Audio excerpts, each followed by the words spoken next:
لاہور شہر پر ایک دھندلی سی صبح اتری تھی۔ صبح کی نرم سی کرنیں ہلکی سی جھلک دکھا کر بدلی میں منہ چھپا لیتی تھی۔ ایسے میں اس مصروف سی شاہراہ پر معمول کا رش تھا، جبکہ سڑک کے کنارے بنے بلند و بالا ریسٹورانٹس اور ڈیزائنر شاپس کے آؤٹ لیٹس پر اکا دکا لوگ ہی نظر آ رہے تھے۔ ہلکی نیلی جینس پر سفید کرتا اور گلے میں فلورل اسکارف لپیٹے پریچے انہی میں سے ایک ریسٹورانٹ کا دروازہ کھولتی اندر داخل ہو رہی تھی۔ اس کی کسی کلائنٹ سے کے ساتھ میٹنگ تھی۔ دراصل یہ فنکشن اگلے ہی ہفتے ہونا تھا اور خود کو منفی سوچوں سے دور رکھنے کے لیے اس نے اس کام کی حامی بھر لی تھی۔ وہ خود کو زیادہ سے زیادہ مصروف رکھ کر جواد کی حرکات اور اپنے مستقبل کی فکر کو جھٹک دینا چاہتی تھی۔ باقی آگے کی آگے دیکھی جائے گی، اس سوچ کے ساتھ وہ فی الحال اپنی دن گزار رہی تھی۔ ریسیپشن پر پہنچ کر اس نے اپنا نام بتایا اور ریسیپشنسٹ کے اشارے پر گردن ہلاتی پہلے سے بک شدہ میز تک گئی، لیکن مطلوبہ جگہ پہنچ کر اسے جھٹکا لگا تھا۔ سامنے ہیرا کے صوفے پر رائم علی خان برائے جمان تھا۔ وہ تذبذب سے اسے دیکھ کر ذہن پر زور دینے لگی۔ اس کے حساب سے تو اس کی بات کسی زمین آفریدی سے ہوئی تھی۔ اب درست میز اور درست بندے کے سامنے ہی کھڑی ہیں۔ مسکراتے ہوئے رائم نے اسے سامنے رکھی کرسی پر بیٹھنے کا اشارہ کیا۔ وہ اس کے چہرے پر پھیلا تذبذب خوبی بھانپ چکا تھا۔ دراصل آپ کی بات میری بھابھی سے ہوئی تھی۔ ہم اپنے بھتیجے کا عقیقہ فنکشن آرگنائز کروانا چاہ رہے ہیں، لیکن وہ فی الحال آپ سے ملنے نہیں آ سکتی، سو مجھے یہ کام سونپ دیا۔ کرسی سنبھالتے پریشے نے سمجھنے والے انداز میں ہولے سے گردن ہلائی۔ شاید اسے پہلے سے علم ہوتا کہ یہ ملاقات رائم علی خان کے ساتھ تحت عین ممکن تھا وہ یہاں نہیں آتی، لیکن اب چونکہ وہ یہاں پہنچ گئی تھی تو بات نہ کرنا کچھ نامناسب تھا۔ آئی بلیو آپ پروفیشنلی کام کریں گی۔ ہماری پچھلی ملاقاتوں کا اس کام سے کوئی لینا دینا نہیں ہوگا۔ دونوں ہاتھ کی انگلیاں باہم ملاتے ہوئے کرسی پر تھوڑا آگے کو جھکا۔ اس کا انداز انتہائی شائستہ تھا۔ وہ یوں بھی اس کا کلائنٹ تھا، سو بدتمیزی یا بد تہذیبی کا سوال ہی پیدا نہیں ہوتا تھا۔ آف کورس آپ میرے کلائنٹ ہیں اور ہمارے پروفیشن میں کلائنٹ ہی تو سب سے بڑا ایسٹ ہوتا ہے۔ اس کے جواب پر رائم کے ہونٹوں پر ایک گہری مسکراہٹ آئی تھی۔ آپ ایونٹ کہاں آرگنائز کروانا چاہ رہے ہیں؟ بیگ سے اپنا آئی پیڈ نکال کر کھولتی وہ سیدھی کام کی بات پر آئی تھی۔ رائم بھی بنا مزید ادھر ادھر کی باتیں کیے سنجیدگی سے موضوع پر آیا۔ دونوں کافی دیر تک ایونٹ کی تفصیلات اور پلاننگ پر تبادلہ خیال کرتے رہے۔ ان کی گفتگو آخری مراحل میں تھی جب جواد نے ریسٹورانٹ میں قدم رکھا۔ اتفاقیہ اس کی بھی یہاں کسی سے ملاقات طے تھی۔ وہ موبائل پر مگن لفٹ کی جانب بڑھ رہا تھا جب کسی انجانے احساس کے تحت اس کی نظریں دائیں جانب اٹھیں اور رائم علی خان کے ساتھ پریشے کو بیٹھا دیکھ کر اس کا خون کھول گیا، اور اس پر مستزاد وہ اس وقت رائم کی بات پر کھل کر مسکرائی تھی۔ چند لمحے ٹھہر کر اس نے اپنے رد عمل کے بارے میں سوچا۔ کیا اسے پریشے کو یہ جتانا چاہیے کہ وہ اسے یہاں رنگے ہاتھوں پکڑ چکا ہے، یا پھر اس کی تصویر لے کر شارق الوی کو بھیجنی چاہیے اور وہ خود اپنی لاڈلی سے نبٹتے رہیں گے؟ 605 میں گرا وہ وہیں کھڑا تھا جب ہاتھ میں تھاما فون تھر تھر آیا۔ آنے والی کال امجد کی تھی۔ ایک کنارے ہو کر اس نے تیزی سے کال ریسیو کی۔ یہ کال بہت بر وقت آئی تھی۔ پریشے کا کون سا عاشق اسے دھمکیاں دے رہا تھا چند لمحوں میں ہی پتہ لگ جانے والا تھا، لیکن اگلی جانب سے دی گئی خبر پر اس کا خون کھولا تھا۔ جس نمبر سے کال آئی تھی وہ ان ٹریسیبل تھا اور کسی انکرپٹڈ فون سے کیا گیا تھا۔ اس نے اپنا سارا غصہ امجد پر نکالا اور جس پر فون بند کر کے وہ واپس پلٹا۔ وہ دونوں باتوں مشغول ریسٹورانٹ سے نکلتے دکھائی دیے۔ کیا رائم ہی وہ شخص ہے جس نے مجھے کال کی ہوگی؟ جب یہ کال مجھے ان ٹریسیبل ہے، ان دونوں کا یہ ہنس ہنس کر باتیں کرنا اس کا فشار خون بلند کرنے کے لیے کافی تھا۔ وہ اس سے ملنے کے لیے نخرے دکھاتی تھی اور دشمن کے ساتھ گلچھڑیں اڑا رہی تھی۔ اس خیال کے آتے ہی اس کے جبڑے بھیج گئے تھے۔ اپنے سیکرٹری کو کال کر کے آج کی میٹنگ اٹینڈ کرنے کا کہتا وہ خود بھی ریسٹورانٹ سے نکل گیا۔ اس کا بس نہیں چل رہا تھا کہ کس طرح وہ یہ بات کنفرم کر سکے کہ اسے کال کرنے والا رائم علی خان ہی تھا، اور اگر ایسا تھا تو اس کا قصہ ہی ختم کر ڈالے گا۔ ساتھ میں اگر پریشے بھی اس منصوبے کا حصہ تھی تو اسے بھی وہ اچھا سبق سکھائے گا۔ اس قصے کو کیسے نپٹانا ہے یہ وہ سکون سے گھر پہنچ کر سوچے گا۔ خیالوں میں گرا وہ گاڑی تک گیا جہاں پریشے بھی پارکنگ لاٹ سے اپنی گاڑی نکالتی دکھائی دے رہی تھی۔ رائم اسے کہیں نظر نہیں آیا۔ کینہ تو نظر اس پر ڈالتے اس نے ایک جھٹکے سے گاڑی سٹارٹ کی۔ اس وقت اسے پریشے کی شکل نہیں دیکھنی تھی، ورنہ جذبات میں وہ نہ جانے کیا کر جاتا۔ زن سے گاڑی نکالتا وہ وہاں سے نکل گیا۔ بالآخر گلجان سب کو منانے میں کامیاب ہو گئی تھی۔ انہوں نے سب کو یہ کہہ کر قائل کر لیا کہ سب کچھ لڑکے کے گھر والوں کی رضامندی سے ہو رہا ہے۔ وہ انہیں سب حقیقت بتا چکی ہیں اور ان لوگوں کو اس بات پر کوئی اعتراض نہیں ہے۔ اسی گھر سے اس وقت وہ لوگ بارات لے کر نکلنے والے تھے جس میں صرف گھر کے لوگ ہی شامل تھے۔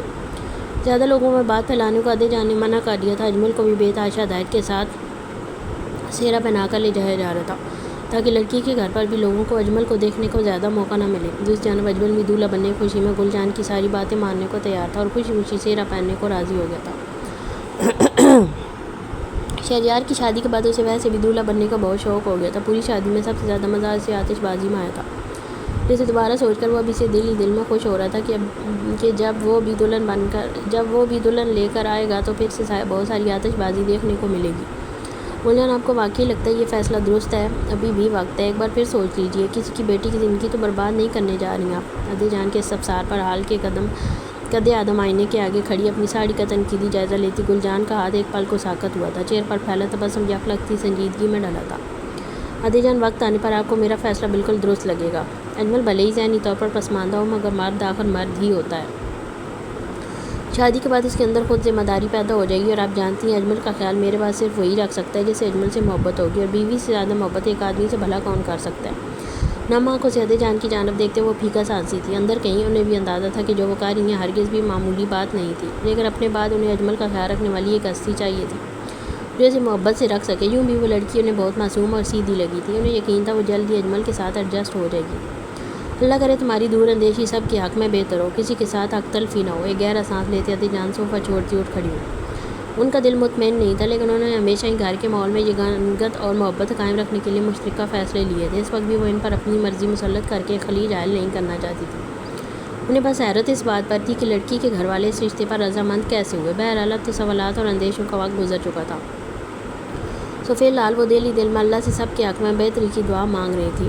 نذیراً چھوٹے صاحب اور چھوٹی بی بی صاحبہ کو وقت پر کھانا دے دیجیے گا، اور ارجمان بابا کو سونے سے پہلے مالش کرنا نہیں بھولیے گا۔ نذیراً بوا کو ہدایت دیتے انہوں نے اپنی شال درست کی۔ زرمینے کو وہ اتنی ٹھنڈک میں چھوٹے بچے کے ساتھ لے کر نہیں جانا چاہتی تھی، اور شہریار زرمینے کی وجہ سے گھر پر رک گیا تھا۔ اس سے پہلے کہ وہ لاؤنج چھوڑ کر نکلتی اجمل رائم کی ہمراہی میں لاؤنج میں داخل ہوتا دکھائی دیا۔ اس کا چہرہ سہرے سے ڈھکا ہوا تھا۔ عدے جان نے گہرا سانس بھرتے گردن جھٹک گئی۔ نہ جانے گل جان کی ضد کیا دن دکھانے والی تھی۔ میرا چاند! اجمل کو دیکھتی گل جان نے میز پر رکھے نوٹوں کی گڈیز کا صدقہ اتارا جو وہ اسی مقصد سے کچھ دیر پہلے لے کر آئی تھی۔ عدے جان ان کے لہجے میں چھپی ناراضگی صاف محسوس کر سکتی تھی۔ اس ناراضگی کی وجہ شاید عدے جان کی جانب سے وہ جوش اور خوشی کا مفقود ہونا تھا جو شہریار کے وقت میں ان کے چہرے پر ہمہ وقت چھائی رہتی تھی۔ انہیں یاد تھا کہ اس طرح عدے جان ہر موقع پر صدقے کا اہتمام کرتی تھی، اور آج اجمل کی باری میں وہ اتنی بھی کیا دل برداشتہ تھی کہ صدقہ تک اتارنا بھول گئی تھی۔ اماں دلہن میرا انتظار کاری ہوگی، گھر سے کب نکلیں گے؟ سحری کی لڑیاں اٹھاتا اجمل بے چینی سے گویا ہوگا۔ اسے دلہن گھر لانے کی بہت جلدی تھی تاکہ جلد از جلد آتش بازی کا پروگرام دیکھا جا سکے۔ اجو، میں نے آپ سے کیا کہا تھا کہ جب تک ہم دلہن گھر لے کر گھر واپس نہیں آ جاتے آپ ایک لفظ نہیں بولیں گے، نہ ہی چہرے سے یہ پھول ہٹائیں گے، ورنہ دلہن ناراض ہو کر آنے سے منع کر دے گی۔ اس کی لڑیاں برابر کرتے انہوں نے ایک بار پھر پیار بھری سرزنش کی تھی۔ نہیں، میں اپنی دلہن کو ناراض نہیں کروں گا۔ میں چپ بیٹھوں گا۔ منہ پر انگلی رکھتے وہ خاموش ہوا۔ اچھا بس ایک بات بتا دیں۔ اچانک کچھ خیال آنے پر ایک بار پھر وہ لڑیوں کی جھری سے جھانکتا لجاجت سے گویا ہوا۔ گل جان نے گہرا سانس بھر کر رہ گئی۔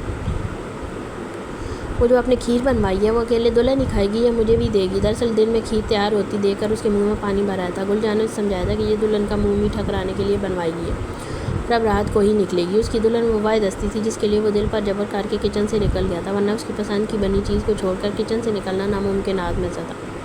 اور اس وقت دلہن کے گھر آنے کا سوچ کر ایک دفعہ پھر کھیر کا خیال اسے للچا گیا تھا۔ اس نے سوچ لیا تھا وہ دلہن کو منا کر اس کے ساتھ کھیر میں حصہ بٹا لے گا۔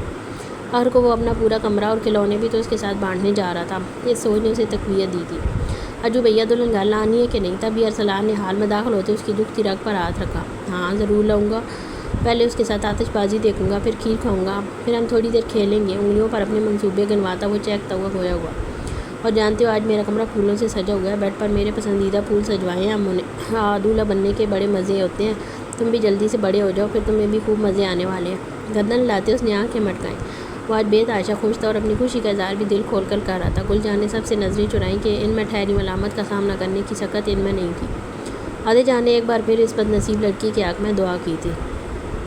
اجو بس اب بہت ہو گیا، اب اگر تم نے ایک لفظ بھی بولا تو میں تمہاری دلہن لینے نہیں جاؤں گی۔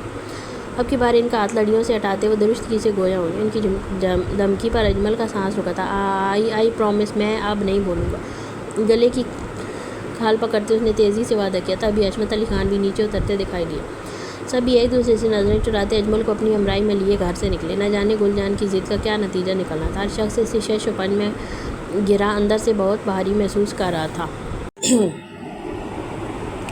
جس وقت وہ لوگ بارات لے کر لڑکی والوں کے گھر پہنچے تب تک بادل برسات شروع ہو چکی تھی۔ وہ سچ و کتا فنکشن لڑکی والوں کے گھر پر ہی رکھا گیا تھا۔ اندر داخل ہونے پر انہیں حیرت کا شدید جھٹکا لگا۔ گھر میں ایک دم سناٹے کا راج تھا۔ وہ مشکل 4-5 لوگ ہی وہاں موجود تھے، اور اس پر بھی خاموشی ایسی چھائی تھی جیسے یہ شادی کا نہیں بلکہ خدا نخواستہ میت والا گھر ہو۔ لیکن ایک چیز تو واضح تھی کہ ان لوگوں کو بھی یہ شادی چھپا کر ہی کرنی تھی، تب اتنی رازداری اور خاموشی میں یہ کام کیا جا رہا تھا۔ گھر اور اس کے مکین دکھنے میں اچھے خاصے تھے، کہیں سے بھی نہیں لگ رہا تھا کہ انہوں نے یہ شادی غربت یا مجبوری کے تحت کی ہوگی۔ آنے سے پہلے جو خاکہ ان کے ذہن میں تھا اس کے برعکس اب دیکھ کر سبھی حیران و پریشان تھے۔ یار ارسلان، مجھے دال میں کچھ کالا لگ رہا ہے۔ ہم جو ان لوگوں پر ترس کھا رہے تھے، کہیں ایسا تو نہیں الٹا یہی لوگ ہمارے پلے کوئی مصیبت باندھ رہے ہوں؟ کیا پتہ لڑکی اجمل سے بھی زیادہ قابل رحم حالت میں ہو۔ نائم نے ارد گرد کے ماحول پر نظر دوڑاتے تبصرہ کیا۔ کشمکش میں تو ارسلان بھی تھا، لیکن اسے کم از کم ایسے خیالات بھی نہیں ستا رہے تھے۔ چھوٹے بھیا، کسی کو تو بخش دیا کریں، آپ کے اندر یہ جو پولیس والے کی روح ہے نا، یہ آپ کو کسی پل چین نہیں لینے دیتی۔ شرارت سے اسے ٹوکا دیتے اس نے گردن موڑی تو مسکراہٹ میں ڈھلے ہونٹ ایک دم ہی سمٹے تھے۔ سامنے بنے بڑے سے آنگن سے جو لڑکی اسے گزرتی دکھائی دی اسے اس کو ٹھٹکنے پر مجبور کر دیا تھا۔ ایک منٹ بھیا، وہ تیزی سے ڈرائنگ روم سے باہر نکلنے سے پہلے وہ لڑکی واپس اندر کمرے میں چلی جاتی۔ وردہ! ارسلان کی آواز پر آنگن میں رکھی میز پر پلیٹیں رکھتی وردہ ٹھٹک کر مڑی اور اپنے پیچھے کھڑے ارسلان کو دیکھ کر حیرت سے اس کا منہ کھلا تھا۔ آپ یہاں کیسے؟ اس نے عنقوں کی طرح منہ کھولے اسے اوپر سے نیچے تک دیکھا۔ اس کے تو گمان میں بھی نہیں تھا کہ ارسلان دورے والوں کا کوئی رشتہ دار لگتا ہوگا۔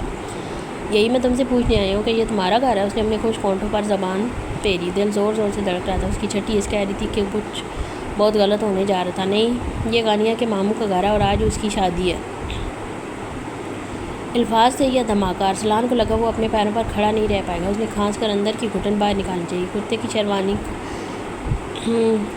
کا کالر اس کے گلے میں پھنسنے لگی تھی۔ وہ بے ساختہ ہی دونوں ہاتھوں سر پکڑے ہوئے آنگن میں اکڑو بیٹھ کے اس کی حالت دیکھ کر رائم بھی اب باہر نکل آیا تھا۔ ارسلان کی حالت اسے کسی انہونی کا پتہ دے رہی تھی۔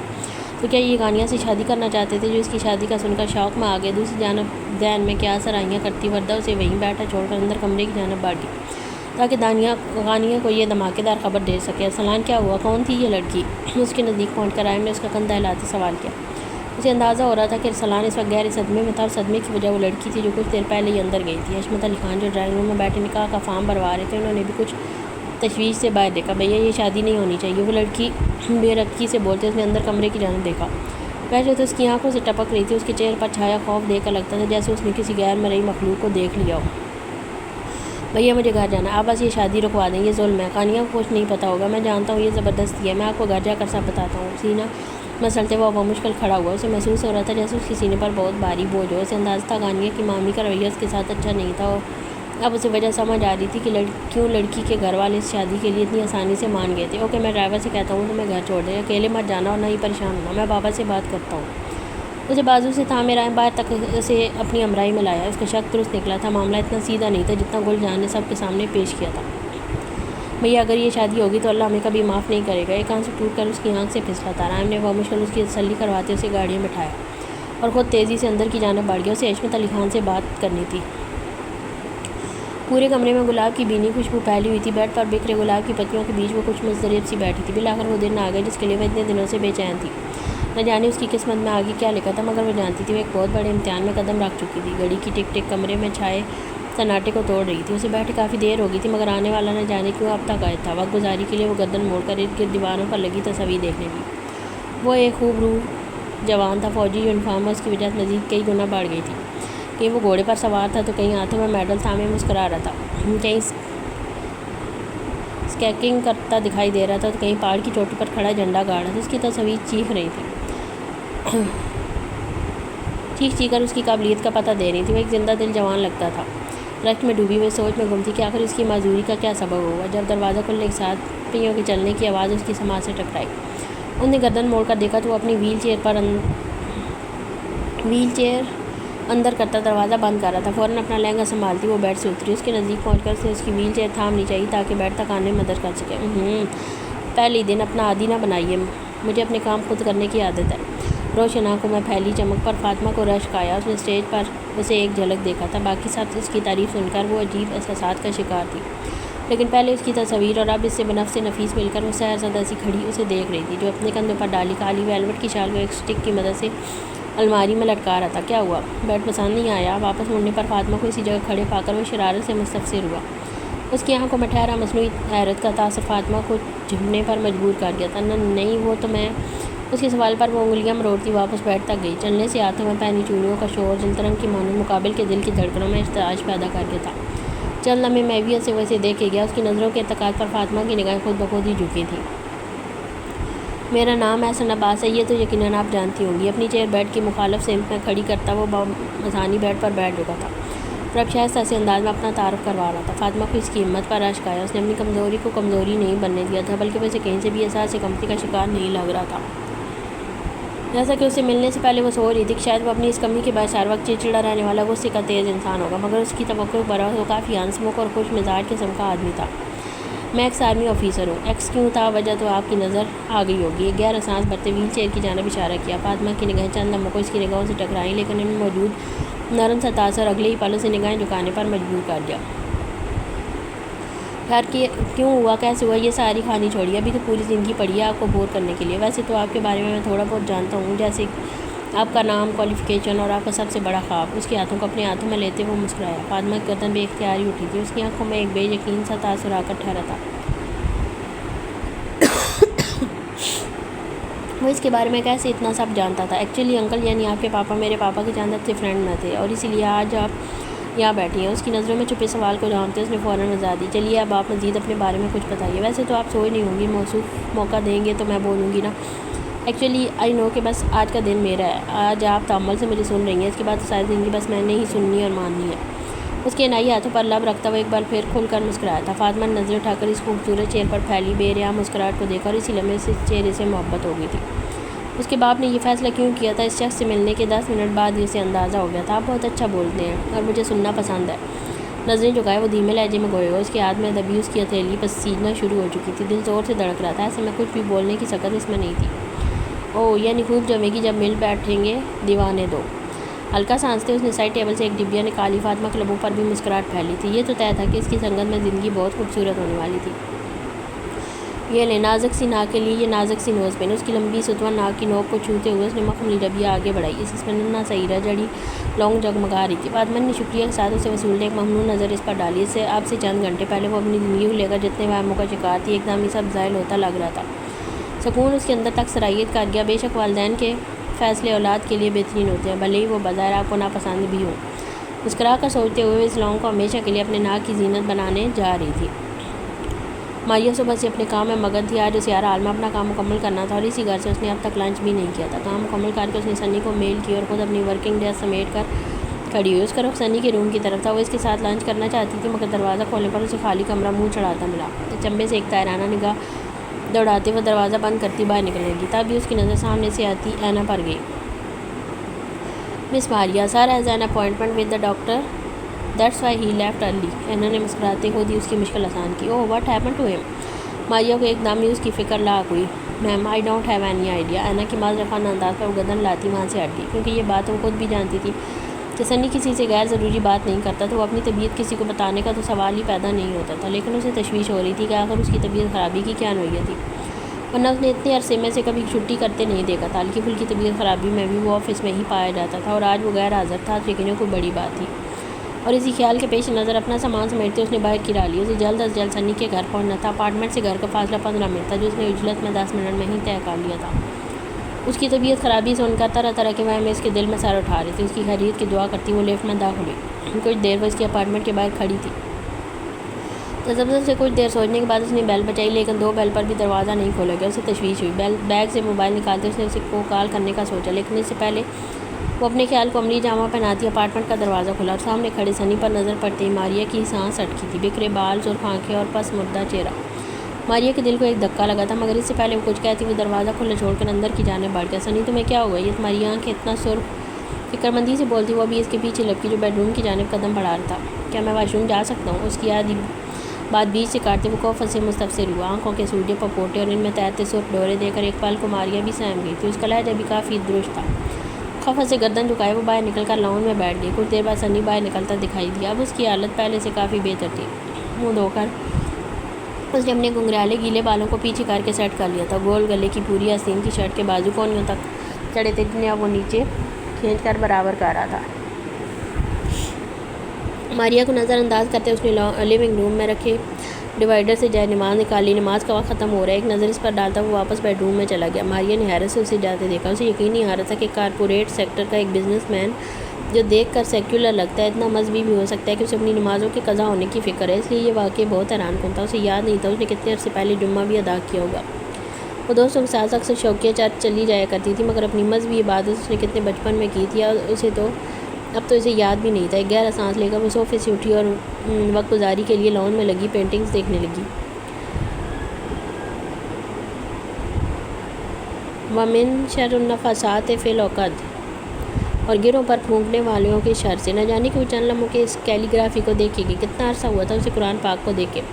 ہاں، اکثر مریم کی وجہ سے کانوں پر آواز پڑ جاتی تھی، مگر وہ بھی کبھی دل میں نہیں اتر پائی تھی۔ خیالوں میں گم وہ اپنا محاسبہ کر رہی تھی جب عقب سے آتی سنی کی آواز نے اسے اپنی طرف متوجہ کیا۔ تم اس وقت کیسے؟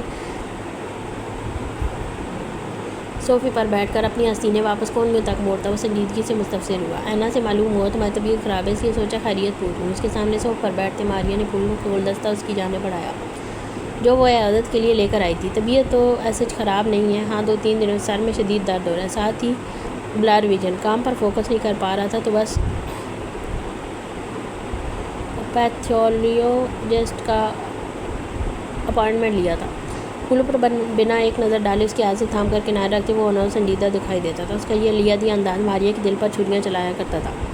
اس وقت بھی وہ اندر ہی اندر اسی شکوہ کو نہ ہوئی کہ اگر وہ اس کا شکریہ نہیں ادا کر سکتا تو کم از کم پھولوں کی تعریف ہی کر دیتا۔ کہیں تمہاری آئی سائٹ مزید ویک تو نہیں ہوگی؟ اس کے رویے پر دل پر پتھر رکھتے ہوئے بظاہر نارمل لہجے میں مستفسر ہوئی۔ ہاں مجھے بھی ایسا لگا تھا، بٹ ایسا نہیں ہے۔ ڈاکٹر کہہ رہی تھی میں بھی اسٹریس کی وجہ سے ہوگا یا مائیگرین بھی ہو سکتا ہے۔ اینی ویز تم کچھ لوگ ہی کچن کی طرف جاتے اس نے بے فکری سے کندھے اچکائے۔ ہاں دن میں لنچ بھی نہیں کیا، سوچا تمہارے ساتھ کچھ کھا لوں گی تو پتہ لگا تم نکل چکے۔ اب جلدی سے مجھے بتاؤ ابھی کیا کھلاؤ گے؟ سنی کی پیشکش تو وہ یوں بھی ٹھکرا نہیں سکتی تھی، سو مسکراتے ہوئے اس کے پیچھے ہی کچن میں داخل ہوئی۔ سینڈوچز چلیں گے؟ فریج کھول کر سامان پر نظر دوڑاتے وہ پلٹ کر مستفسر ہوا۔ دوڑیں گے، بشاشت سے کہتی وہ اسٹول کھینچ کر براجمان ہوئی، جبکہ اس کی آمی سن کر سنی فریج سے مایونیز، چیز اور کیچپ وغیرہ نکال کر باہر رکھ رہا تھا۔ ماریا کے لب پر ایک خوشگوار مسکراہٹ نے ڈیرا ڈالا تھا۔ وہ دن کب آئے گا جب میں حق سے تم سے کچھ بنوا کر کھاؤں گی؟ گالوں کے نیچے ہاتھ رکھے ہوئے یکٹے کو اسے دیکھتی خیالی دنیا میں کھوئی تھی۔ سنی اس کی نظریں بخوبی خود پر محسوس کر رہا تھا، لیکن ہمیشہ کی طرح اجنبیت کا چولا اوڑھے اپنا کام کرتا رہا۔ پاس غم پاس وفا، پاس جنوں پاس حبیب، اور تم عشق کو کہتے ہو کہ آسان ہوگا؟ جس وقت وہ سنی کے گھر سے نکلی شام کے سائے لمبے ہونے شروع ہو گئے تھے۔ اس کا بس چلتا تو وہ ابھی مزید رکتی، لیکن سنی نے خود ہی کہیں جانے کا بہانہ کر کے اسے پیچھے چھڑایا تھا۔ لیکن جتنا وقت وہ اس کے ساتھ گزار کر آئی تھی اس کا موڈ کافی فریش ہو چکا تھا، خوشگوار ہو چکا تھا۔ Hello mummy, how are you? گھر پہنچ کر وہ مریم کے گلے میں بائیں ڈالتی لاڈ سے گویا ہوئی جو صف پر بیٹھی کسی کتاب کے مطالعے میں مشغول تھی۔ ماریا کتنی بار سمجھایا ہے سلام کیا کرو۔ یہ ہیلو ہائے کیا ہوتا ہے؟ ناراضگی سے کہتے مریم نے اس کے ہاتھ کی پشت پر ایک چپت لگائی۔ آج کل ماریا کا موڈ خوشگوار رہتا سو وہ مطمئن تھی۔ خود مختار احمد سے انہوں نے سنی کے لیے بات کی تھی، لیکن وہ کچھ وقت رکنے کا کہہ کر انہیں ٹال گئے تھے۔ ماریا نے بھی دوبارہ کچھ ذکر نہیں کیا تو وہ سمجھی کہ شاید وہ خود ہی حالات سمجھوتا کر چکی ہے، اور یہی ان کی سب سے بڑی بھول تھی۔ ایک ہی بات ہے نا ممی؟ ان کے گال پر پیار کرتی وہ الگ ہو کر سامنے صوفے پر دراز ہوگی۔ نہیں بیٹا، ایک بات نہیں ہے۔ حضرت آدم علیہ السلام کو اللہ پاک نے سب سے پہلے جو چیز سکھائی تھی وہ سلام ہی تھا۔ صحیح بخاری کی حدیث سے مبارکہ مفہوم آتا ہے کہ جب اللہ تعالیٰ حضرت آدم علیہ السلام کو پیدا کر چکا تو فرمایا جاؤ اور ان فرشتوں کو جو بیٹھے ہوئے ہیں سلام کرو اور سنو کہ تمہارے سلام کا کیا جواب دیتے ہیں، یعنی کیونکہ یہی تمہارا اور تمہاری اولاد کا سلام ہوگا۔ آدم علیہ السلام نے کہا السلام علیکم، فرشتوں نے جواب دیا وعلیکم السلام ورحمۃ اللہ۔ انہوں نے آدم علیہ السلام کے سلام پر ورحمۃ اللہ بڑھا دیا تو یہ رحمت اور سلامتی بھیجنے کا سلسلہ حضرت آدم علیہ السلام کی تخلیق کے ساتھ شروع ہو گیا تھا۔ اس کا خوشگوار موڈ دیکھ کر وہ سمجھانے بیٹھ گئی، ورنہ عموماً ماریا ایسی باتیں سننے کی زحمت نہیں کرتی تھی۔ ممی، آپ کو لگتا ہے کہ ایک ایسے ملک میں رہتے جہاں 90% کرسچنز آباد ہیں، آپ کے لیے دین اور مذہب کو فالو کرنا آسان ہے؟ ممی آپ بہت سیدھی ہیں، آپ کا انٹریکشن لوگوں سے نہیں ہوتا، یہاں ایک باہر نکلنے والا انسان پریکٹسنگ مسلم نہیں بن سکتا۔ آپ کو لگتا ہے میں آفس جا کر سب کو سلام جھاڑتی رہوں گی اور لوگ میرا مذاق نہیں اڑائیں گے؟ اس نے ایک گہرا سانس لیتے تعصب سے ماں کو دیکھا۔ اس کے حساب سے وہ بہت سادہ ہوتی، دنیا کی دوڑ میں بہت پیچھے رہنے والی عام سی عورت۔ میں جانتی ہوں ماریا، تم کو مذہب، دین، اسلام کی باتیں کرنا سب دکیا نوست لگتا ہے، لیکن سب چھوڑو، سلام تو ہر مذہب کی شریعت میں تھا۔ یہود آرتھوڈکس بھی جب ایک دوسرے سے ملتے تھے تو سلام علیکم کہتے تھے، ایسے ہی کرسچنز پیس پیپسیکم کہا کرتے تھے، جس کا مطلب تم پر سلامتی ہو۔ مطلب ہر مذہب میں سلام شریعت میں موجود تھا نا، تو پھر ہم مسلمان ہی کیوں سلام کرتے شرمندہ ہوتے ہیں؟ اور پھر میں تو تم سے کہہ بھی نہیں رہی کہ تم آفس جا کر سلام جھاڑو، مگر کم از کم گھر میں آ کر تو سلام کر لیا کرو۔ پتہ نہیں ہم کس سمت جا رہے ہیں۔ افسردگی سے کہتے انہوں نے لب بھینچے، جبکہ ان کی اتنی لمبی تقریر پر ماریا بیزاریت کا شکار ہوئی تھی۔ پیاری ممی، اگر آپ کا لیکچر ختم ہو گیا تو پلیز مجھے ایک کپ چائے بنا دیں۔ پچکارتے ہوئے اس نے بیگ سے موبائل نکالا۔ اس لڑکی کو کچھ نہیں ہو سکتا، غلطی ہماری ہی تھی، ایسے ماحول میں پلے بڑھے گی تو یہی ہوگا۔ دل ہی دل میں بڑبڑاتی وہ کچن کی طرف بڑھ گئیں۔ جبکہ ماریہ واٹس ایپ کھولے سنی کا شکریہ ادا کرنے جا رہی تھی۔ شام کے سائے پھیلنے لگے تھے، ایسے میں آفس کی عمارت میں وہ دونوں آمنے سامنے براجمان تھے۔ چھت پر لگی LED لائٹس پورے کمرے کو منور کیے ہوئے تھے۔ تم کیسے اتنے وثوق سے کہہ سکتے ہو کہ اس اطلاع کے پیچھے یوں بھی نہیں ہے؟ سربراہی کرسی پر بیٹھے شخص نے ٹانگ پر ٹانگ رکھ کر جھلاتے سامنے بیٹھے شخص سے استفسار کیا۔ انگلیوں میں دبا سگریٹ اس کے ذہنی خلفشار کا پتہ دے رہا تھا، کیونکہ وہ باحفاظت اسلحہ ہیڈ کوارٹرز پہنچا چکا تھا۔ اس کے کام کرنے کے 2 دن بعد عرفان اور نظیف پکڑے گئے اور انہوں نے پولیس کے سامنے سب کچھ بکا ہے۔ اس کی دلیل تو کافی وزنی تھی، اس لیے سامنے بیٹھے شخص کچھ لمحوں کے لیے خاموش ہوا، لیکن پھر بھی وہ اندر سے مطمئن نہیں تھا۔ مگر یہ پہلی بار ہوا کہ ہمیں اتنا نقصان پہنچا، اور وہ بھی اس کے آنے کے فوراً بعد۔ پرسوچ انداز بولتے اس نے اپنی کرسی دائیں سے بائیں جھلائی۔ ہاں یہ اتفاق ہے، لیکن مجھے اس پر پورا بھروسہ ہے۔ سامنے بیٹھے شخص کے اتنے اعتماد پر منکارہ بھر کر رہ گیا۔ اوپر سے بہت پریشر آ رہا ہے، انہوں نے اس کے بدلے جلد از جلد کوئی بڑی کارروائی چاہیے۔ سگریٹ کا دھواں فضا میں چھوڑتے وہ خود بھی کافی پریشان دکھائی دیتا تھا۔ آپ پریشان نہ ہوں، جلدی انہیں خوش کر دیا جائے گا۔ ابھی مجھے ایک اہم میٹنگ میں جانا ہے، آپ سے صبح ملاقات ہوتی ہے۔ کرسی دھکیل کر وہ کھڑا ہوا تو سربراہی کرسی پر بیٹھے شخص نے لب بھیجتے ہوئے ہولے سے گردن لائی۔ اس کے جانے کے بعد بھی اس کا ذہن مختلف سوچوں کی ہمہ جگہ بنا ہوا تھا۔ جو ہوا تھا ہرگز بھی معمولی نہیں تھا، اسے جلد از جلد اس کا سدباب کرنا تھا۔ جواد پچھلے چند دن سے سخت جلاد کا شکار تھا۔ فی الحال وہ پریشی سے بات بھی نہیں کرنا چاہ رہا تھا، مبادا وہ بلیک میلر کی صورت میں اس کی تصاویر لیک نہ کر دے۔ مگر دوسری طرف اسے چین بھی نہیں آ رہا تھا۔ وہ تمام ذرائع استعمال کر چکا تھا، مگر سب بے سود تھا۔ کہیں سے بھی وہ اس بلیک میلر کو ٹریس نہیں کر پایا تھا، اور اس لیے اس کا شک اب یقین میں بدل رہا تھا کہ اسے کال کرنے والا ہو نہ ہو رحیم علی خان ہی ہے، کیونکہ اپنی شناخت اس طرح چھپانا کسی عام بندے کے بس کی بات نہیں تھی۔ اور جہاں تک وہ جانتا تھا پریش کسی سے کوئی خاص جان پہچان بھی نہیں تھی۔ ابھی بھی وہ خالی نظریں ٹی وی پر جمائے بیٹھا تھا جب موبائل پر ہوتی بیپ نے اس کی توجہ کھینچی۔ چونکہ اس نے موبائل پر نظر ڈالی تو کسی نئے نمبر سے میسج تھا۔ تم نے اب تک پریش کو نہیں چھوڑا؟ اطلاع تھی، سوال یا تنبیہ، وہ سمجھ نہیں سکا، لیکن یہ تو طے تھا وہ جو بھی تھا اس پر بہت قریب سے نظر رکھے ہوئے تھا، یا پھر پریش بھی اس سب میں ملی ہوئی تھی اور اسے پل پل کی خبریں دے رہی تھی، کیونکہ اتنا تو اسے اندازہ ہو گیا تھا پریش اسے منگنی کر کے خوش نہیں ہے، اور اب وجہ سمجھ آ رہی تھی۔ وہ شاید رحیم علی خان کو پسند کرنے لگی، اور اس بات کی تصدیق بار بار نظروں میں آتی وہ چمک تھی جو اس دن اس نے اس کی آنکھوں میں دیکھی تھی جب وہ رحیم سے بیٹھی بات کر رہی تھی۔ پریش، تم نے مجھ سے ٹکر لے کر بہت غلط کیا، تمہیں اس کی قیمت چکانی ہوگی۔ سامنے رکھی میز کو ٹھوکر مارتے اس نے اندر کا غصہ باہر نکالا تھا۔ تب یہ موبائل دوبارہ گنگنا اٹھا۔ ایک ہفتہ، بس ایک ہفتہ ہے تمہارے پاس۔ پریش کو عزت سے چھوڑ دو، ورنہ اس کے بعد تم کسی کو منہ دکھانے کے قابل نہیں رہو گے۔ میسج پڑھ کر اس کا پارا چڑھا تھا، ایسے کیسے کوئی اسے حکم دے سکتا تھا، اور وہ بے وقوفوں کی طرح اس کے حکم کی تعمیل کرے۔ اتنے ہی ترم خان ہو تو سامنے آ کر مقابلہ کرو، عورتوں کی طرح چھپ کر وار کرنے سے تمہیں کچھ نہیں ملنے والا۔ مجھے اچھی طرح پتہ ہے تم کون ہو۔ جس دن تصدیق ہوگی اس دن وہ اشر کروں گا، قائندہ اپنی تصویریں لیتے بھی تمہاری روح کانپ جائے گی۔ دانت پر دانت جمائے اس نے میسج بھیج کر اپنے اندر کا لاوا باہر نکالا۔ ہاں بڑھ کے اچھی مار لیتے ہو، لیکن فی الحال وہ کرو جو کہا ہے، ورنہ جس دن میں اپنی کرنے پر آیا تو تمہیں اپنے پیدا ہونے پر افسوس ہوگا۔ اگلی جانب سے بھی اینٹ کا جواب پتھر سے دیا گیا تھا۔ میسج پڑھ کر اسے ایک گالی سے نوازتا وہ صوفہ چھوڑ کر کھڑا ہوا، کچھ دیر مضطرب سا کمرے میں ٹہلتا رہا۔ اسے اس مسئلے کا جڑ سے خاتمہ کرنا تھا، لیکن کیسے؟ اچانک کسی خیال کے تحت آنکھوں میں شیطانی چمک ابھری۔ میز پر پڑا موبائل اٹھاتے وہ ذہن میں پورا منصوبہ بنا چکا تھا۔ چاچو پری سے پوچھیں وہ رحیم علی خان سے کیوں ملتی ہے، بھلے ہی کام کتنا اہم کیوں نہ ہو، دشمنوں سے تنہائی میں ملنے کا کیا تک ہے؟ آپ کے علم میں لانا ضروری تھا کہ میں بھی اس پر پورا حق نہیں رکھتا، ورنہ خود ہی باز پرس کر لیتا۔ شارق الوی کو میسج بھیج کر اس نے اپنے لیے راہ ہموار کی تھی۔ اب جو وہ کرنے جا رہا تھا یہ تو کسی کے وہم و گمان میں بھی نہیں آ سکتا تھا۔ پری بی بی تمہیں تو مجھے اب ہر صورت میں چھوڑنا ہی پڑے گا، تو کیوں نہ وہ کروں جس سے میرا بھی تھوڑا فائدہ ہو۔ موبائل واپس میز پر رکھتے اس نے خود سے ہم کلامی کی۔ اب وہ صوفے پر بیٹھ اپنے شیطانی عمل کو عملی جامہ پہنانے کے بارے میں سوچ رہا تھا۔ آنکھوں میں موجود ٹھنڈک یہ بتاتی تھی کہ وہ صفاقی مہارات سے گزر جانے والا تھا۔ اس لیے سب سے پہلے پریش کے کردار سب کی نظروں میں داغدار کرنا ضروری تھا، کیونکہ وہ جانتا تھا اگر ویڈیو لیک ہو گئی تو شارق الوی سے فوراً رشتہ ختم کریں گے۔ دوسری صورت میں بلیک میلر کے کہنے پر اسے ویسے ہی رشتہ ختم کرنا ہے تو کیوں نہ کم از کم خود کو بچایا جائے اور تھوڑا فائدہ بھی اٹھایا جائے۔ اسی سوچ کے تحت اس نے موبائل اٹھا کر کسی کا نمبر ملایا اور فون کانوں سے لگا کر انتظار کرنے لگا۔ آنکھوں میں ناچتی شیطانیت اور چہرے پر پھیلی مکروہ مسکراہٹ اس کے دل کی غلاظت کو عیاں کرنے کے لیے کافی تھی۔ گہرے دبیز پردوں سے ڈھکے اس نیم اندھیرے کمرے کا ماحول پرسکون محسوس ہوتا تھا۔ گردن تک کمبل تانے فاطمہ گہری نیند میں سوئی تھی۔ کچھ دیر بعد اس نے کسمساتے ہوئے کروٹ لی تو ہاتھ برابر میں خالی جگہ پر گیا۔ جھٹ اس نے آنکھیں کھولی، احسن اپنی جگہ پر نہیں تھا۔ رات کی جانے والی اس کی باتیں سوچ کر ایک بار پھر مسکراہٹ نے اس کے ہونٹوں کا احاطہ کیا۔ کچھ دیر وہ مسکراتی اس کا انتظار کرتی رہی۔ اسے لگا وہ واش روم میں ہوگا، مگر جلد ہی اسے اندازہ ہوا کہ وہ شاید کمرے سے جا چکا تھا۔ ایک گہرا سانس بھرتی وہ اٹھ کر بیٹھی۔ اسے شاید حیرانی ہو رہی تھی کہ کب اور کتنی خاموشی سے وہ اپنی چیئر لے کر کمرے سے نکلا کہ اسے احساس بھی نہیں ہوا۔ اسے اپنے اتنا بے خبر سونے پر شرمندگی ہوئی تھی۔ وہ الگ بات تھی کہ اس بات کا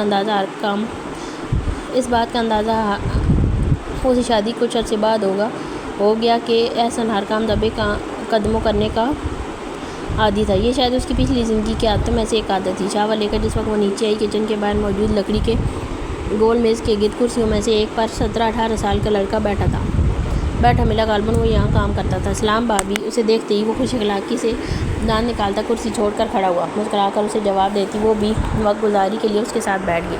وہ ایک دلچسپ اور باتونی لڑکا تھا۔ باتوں کے دوران اسے احسن کے متعلق کافی کچھ پتہ لگا۔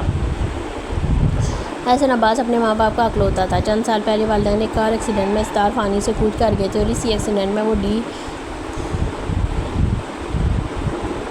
ڈیجنریٹو ڈسک کا شکار ہو گیا تھا۔ اس کی فزیو تھراپی اور دوائیں جاری تھی۔ امید تھی کہ وہ اسے صحیح ہو جائے گا۔ دوسرا آپشن آپریشن تھا، مگر اس میں رسک بھی تھا۔ یا تو وہ صحیح ہو جاتا یا پھر ہمیشہ کے لیے مفلوج ہو جاتا۔ ابھی کم از کم وہ اپنی مرضی سے اٹھ بیٹھ سکتا تھا اور یہی خوف اسے سرجری کروانے سے روک رہا تھا۔ والدین کے بعد سے پچھلے 3 سالوں سے وہ اس گھر میں اکیلا ہی رہ رہا تھا۔ ملازمین کے نام پر ایک روشن آرا تھی جو صبح صفائی ستھرائی اور کھانا بنا کر چلی جاتی تھی۔ باقی دن بعد چھوٹے موٹے کاموں کے لیے ایک کل وقتی ملازم جان محمد تھا جو اس کے ساتھ دن رات رہتا تھا۔ احسن کا رویہ جان محمد کے ساتھ بھائیوں جیسا تھا۔ وہ اسے فارغ اوقات میں پڑھاتا بھی تھا۔ چھوٹے بھائیوں جیسا تھا۔ وہ اسے فارغ اوقات میں پڑھاتا بھی تھا اور یہی وجہ تھی کہ جان محمد اس پر اپنی جان نشاور کرتا تھا۔ تو ابھی تمہارے بھائی صاحب کدھر ہیں؟ جان محمد احسن کو بھائی صاحب پکارتا تھا اور اسی نسبت شاید اسے بھابھی بلا رہا تھا۔ بھائی صاحب روز فجر ادا کر کے قریبی پارک چلے جاتے ہیں۔ وہاں بیٹھ کر وہ کچھ لکھتے ہیں، شاید کوئی کتاب لکھ رہے ہیں، مگر کیا اور کس موضوع پر یہ کوئی نہیں جانتا۔ ابھی کچھ دیر میں وہ واپس آنے والے ہوں گے۔ ویسے تو ناشتہ کر کے وہ آفس چلے جاتے ہیں۔ اب آج آپ ہیں تو پتہ نہیں۔ آخری جملہ ادا کرتے ہوئے ایسے شرما کر مسکرایا گویا اس کی اپنی نئی شادی ہوئی ہو۔ فاطمہ نے بھی مسکرانے پر اتفاق کیا۔ مزید باتوں کے دوران اسے جان محمد سے ہی پتہ لگا کہ اس معذوری کی بات سے وہ اپنے پاپا کا بزنس سنبھال رہا تھا۔ وہ اس کے متعلق جاننے میں اتنی مگن تھی کہ اسے احساس ہی نہیں ہوا کہ احسن اس کے پیچھے آ کر کھڑا ہوا ہے۔ سلام بھائی صاحب۔ جان محمد کرسی چھوڑتا کھڑا ہوا تو وہ ابھی چون کر پلٹی۔ پیچھے وہ اپنی ازلی مسکراہٹ چہرے پر سجائے بیٹھا تھا۔ صبح بخیر پارٹنر۔ اسے اپنی طرف متوجہ پا کر وہ اپنی مخصوص کرسی میز کے نزدیک لاتا مسکرایا۔ صبح بخیر۔ آپ صبح کب گئے؟ مجھے پتہ ہی نہیں چلا۔ مجھے جانے سے پہلے اٹھا دیتے۔ چہرے پر جھولتی شرارتی لٹوں کو کانوں کے پیچھے اڑستی وہ حیا کی لالی سے گلابی پڑ رہی تھی کہ احسن عباس کی پرشوق نگاہیں اس کے چہرے کا مسلسل طواف کاری تھی۔ آپ سوتے ہوئے اتنی اچھی لگ رہی تھی، بالکل سلیپنگ بیوٹی۔ پہلے میں نے سوچا سلیپنگ بیوٹی کی طرح ہی آپ کو اٹھا دینا چاہیے، پھر اس گستاخ دل کو تھوڑا سمجھا بجھا کر خاموشی سے چلا گیا۔ فاطمہ کے گلابی پن میں مزید سرخی گھلی تھی۔ ان تیزی سے گردن گھما کر کچن میں جھانکا۔ جان محمد گنگناتا ہوا ان کے لیے ناشتہ بنانے میں مگن تھا۔ ایک سکون کا سانس خارج کرتی ہوئے اس کی جانب پلٹی۔ احسن کم از کم موقع تو دے کر بات کیا کریں۔ ابھی جان محمد سن لیتا تو خفت سے سرخ ہوتی۔ وہ خفا لہجے میں گویا ہوئی، جبکہ اس کے انداز پر احسن کا ایک جاندار کہکا نکلا تھا۔ اف اف اف، ایک رات میں ہی آپ میں تو بیویوں والی پوری خصوصیات آ گئی، لے کر صبح ڈانٹ پلا دی۔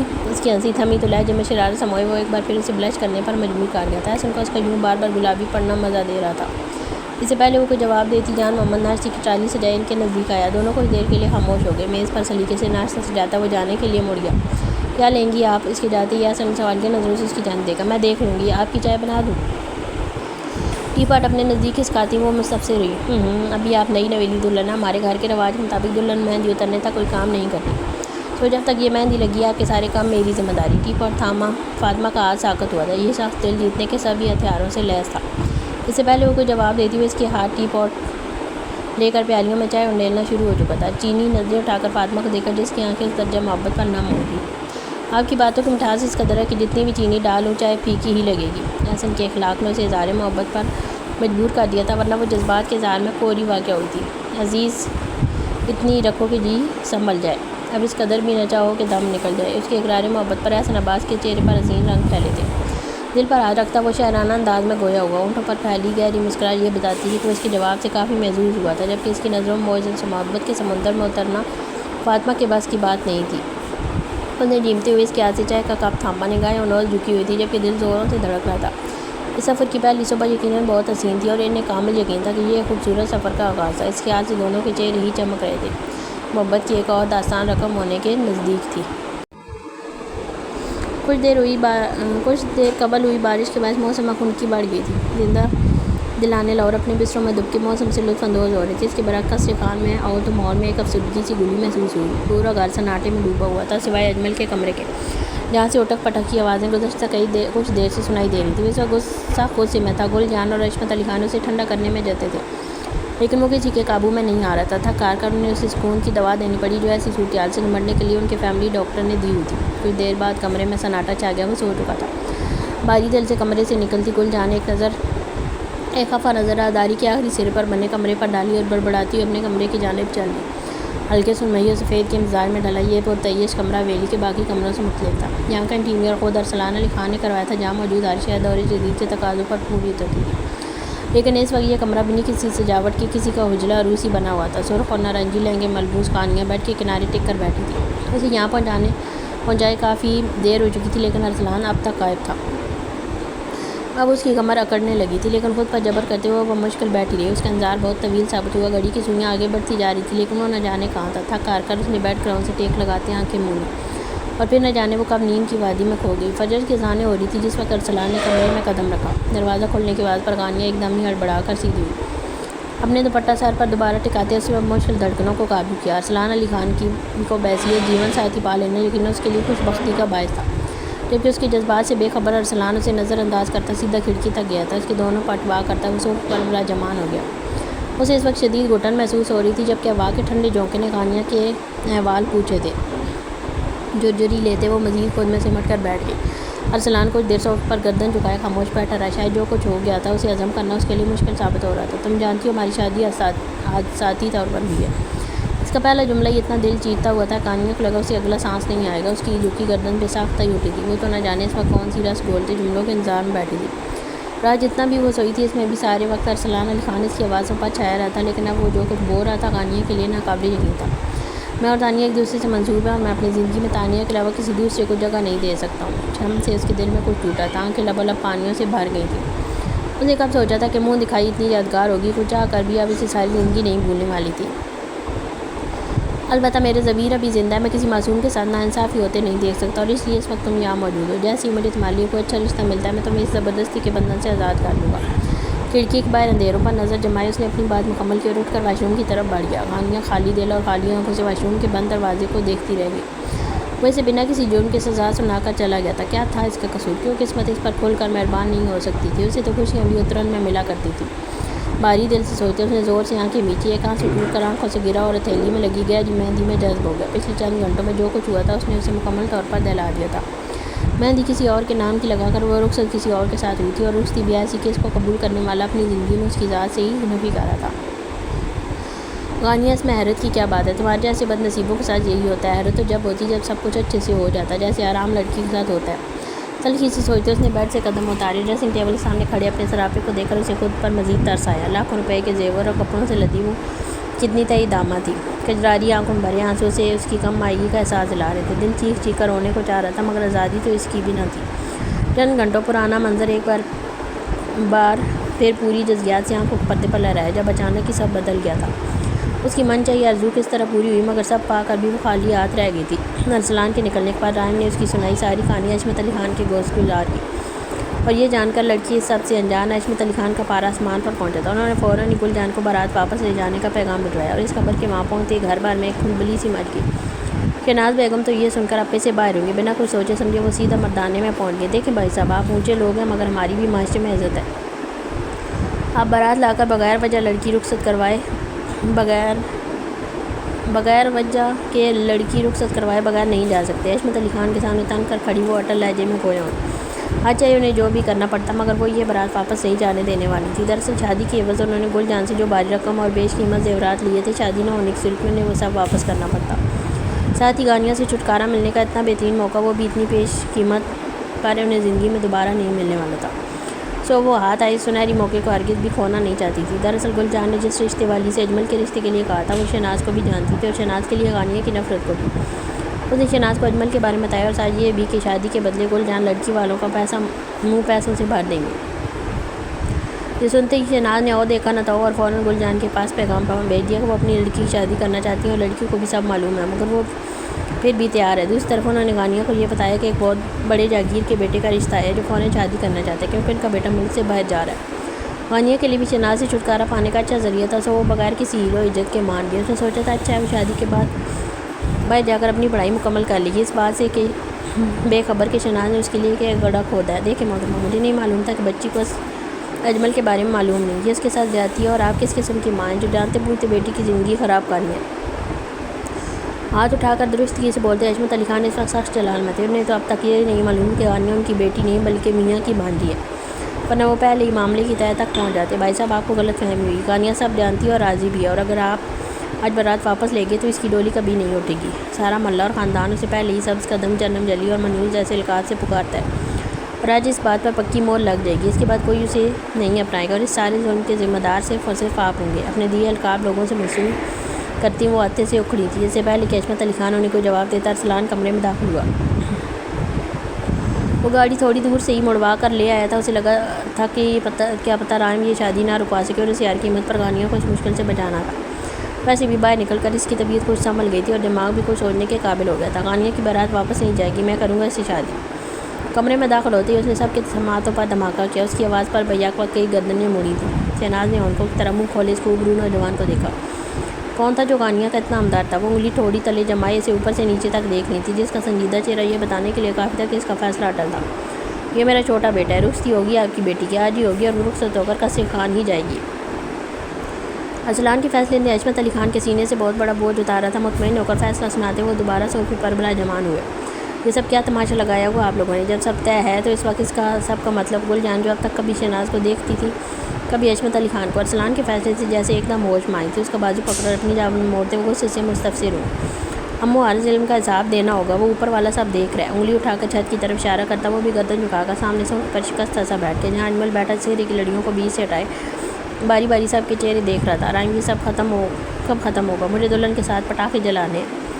وہ اتنی دیر سے گل جان کی ہدایت پر عمل درآمد کرتا خاموش بیٹھا تھا، لیکن اب جیسے اس کی برداشت جواب دیتی تھی۔ بس کچھ ہی دیر ہے، ایک گہرا سانس بھرتے رائم نے اسے جھوٹی تسلی دلائی، جبکہ وہ جانتا تھا کہ اجمل نے گھر جا کر ایک طوفان کھڑا کر دینا، لیکن جو طوفان کچھ دیر پہلے آنے والا تھا اس کا رخ لوگ بمشکل موڑ پائے تھے۔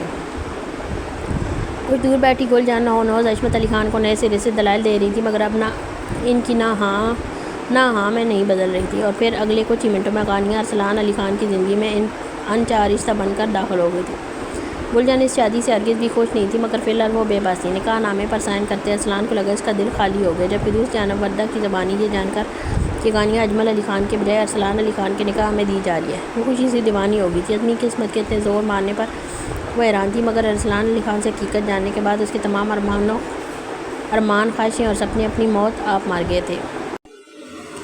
گل بانو کو اچانک انجائنا اٹیک آیا تھا۔ اس وقت گھر پر صرف نبیہ تھی۔ وہ جیسے تیسے انہیں لے کر ہاسپٹل پہنچی، جہاں پہنچ کر انہیں فوراً ICU میں لے جایا گیا۔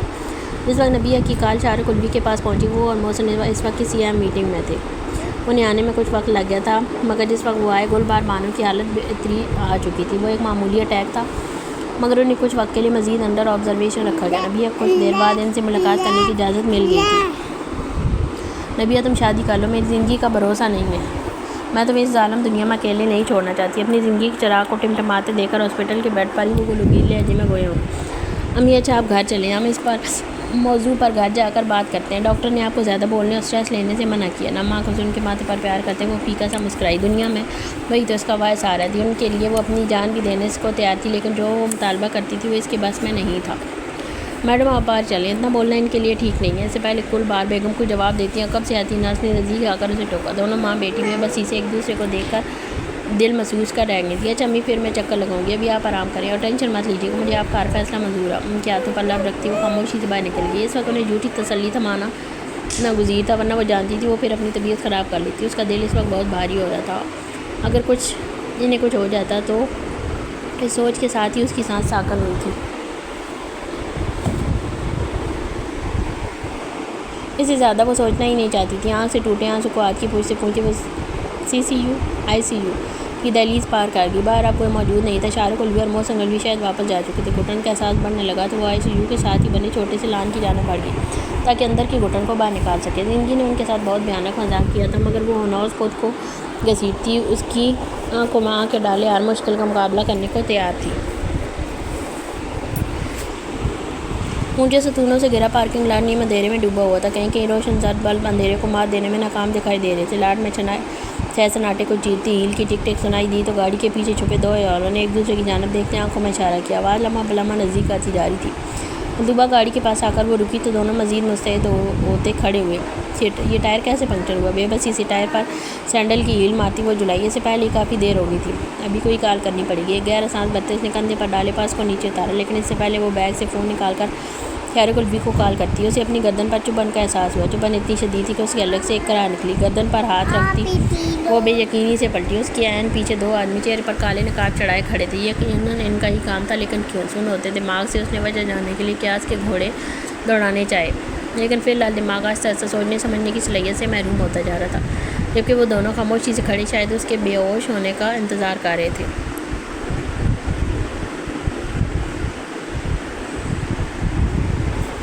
تم کون ہو؟ اس کی نگاہوں کے سامنے اب دو کی جگہ چار چہرے چکرانے لگے۔ بے ربکی سے بولتے اس نے گھومتے سر کو تھاما۔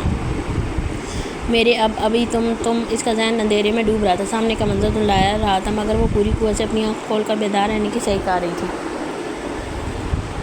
اگر وہ بے ہوش ہو جاتی تو نہ جانے وہ اس کے ساتھ کیا سلوک کرتے۔ اس کا دماغ اب بھی اتنا مستعد ضرور تھا کہ اسے کچھ غلط ہونے کا احساس ہو رہا تھا۔ بے جان ہوتے ہاتھوں سے اس نے پرس کھولنا چاہا، اسے اشارہ کلبی کو مدد کے لیے بلانا تھا، لیکن اگلے ہی پل اس کا ہاتھ پہلو میں گرا اور خود چکراتی زمین بوس ہو گئی۔ اسے گرتا دیکھ وہ دونوں چند منٹ خاموشی سے کھڑے اسے دیکھتے رہے۔ جب انہیں پکا یقین ہو گیا وہ بے ہوش ہو گئی ہے تو ان میں سے ایک نے اسے اپنے کندھے پر ڈالا اور دوسرے نے جیب سے موبائل نکال کر کال ملائی۔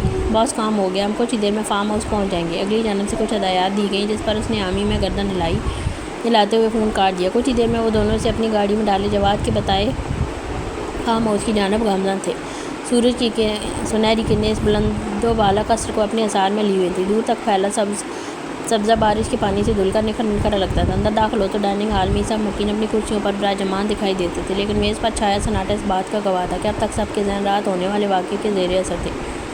گلجان عصمت علی خان کے دائیں جانب کھڑی ان کی پسند کے مطابق ناشتہ نکالنے میں مصروف دکھائی دیتی تھی۔ ان کے بائیں جانب خود رکھی کرسی پر شہریار بھی خاموشی سے ناشتہ کرنے میں مصروف تھا۔ زرمینے کا ناشتہ فی الحال کمرے میں ہی پہنچا دیا جاتا تھا، اس لیے وہ اس وقت میز پر موجود نہیں تھی، جبکہ غانیہ نئی دلہن ہونے کے ناطے ارسلان کے برابر نشست پر گردن جھکائے بیٹھی لب کاٹ رہی تھی۔ نیند کی کمی کے باعث اس کی آنکھیں سرخ ہو رہی تھیں۔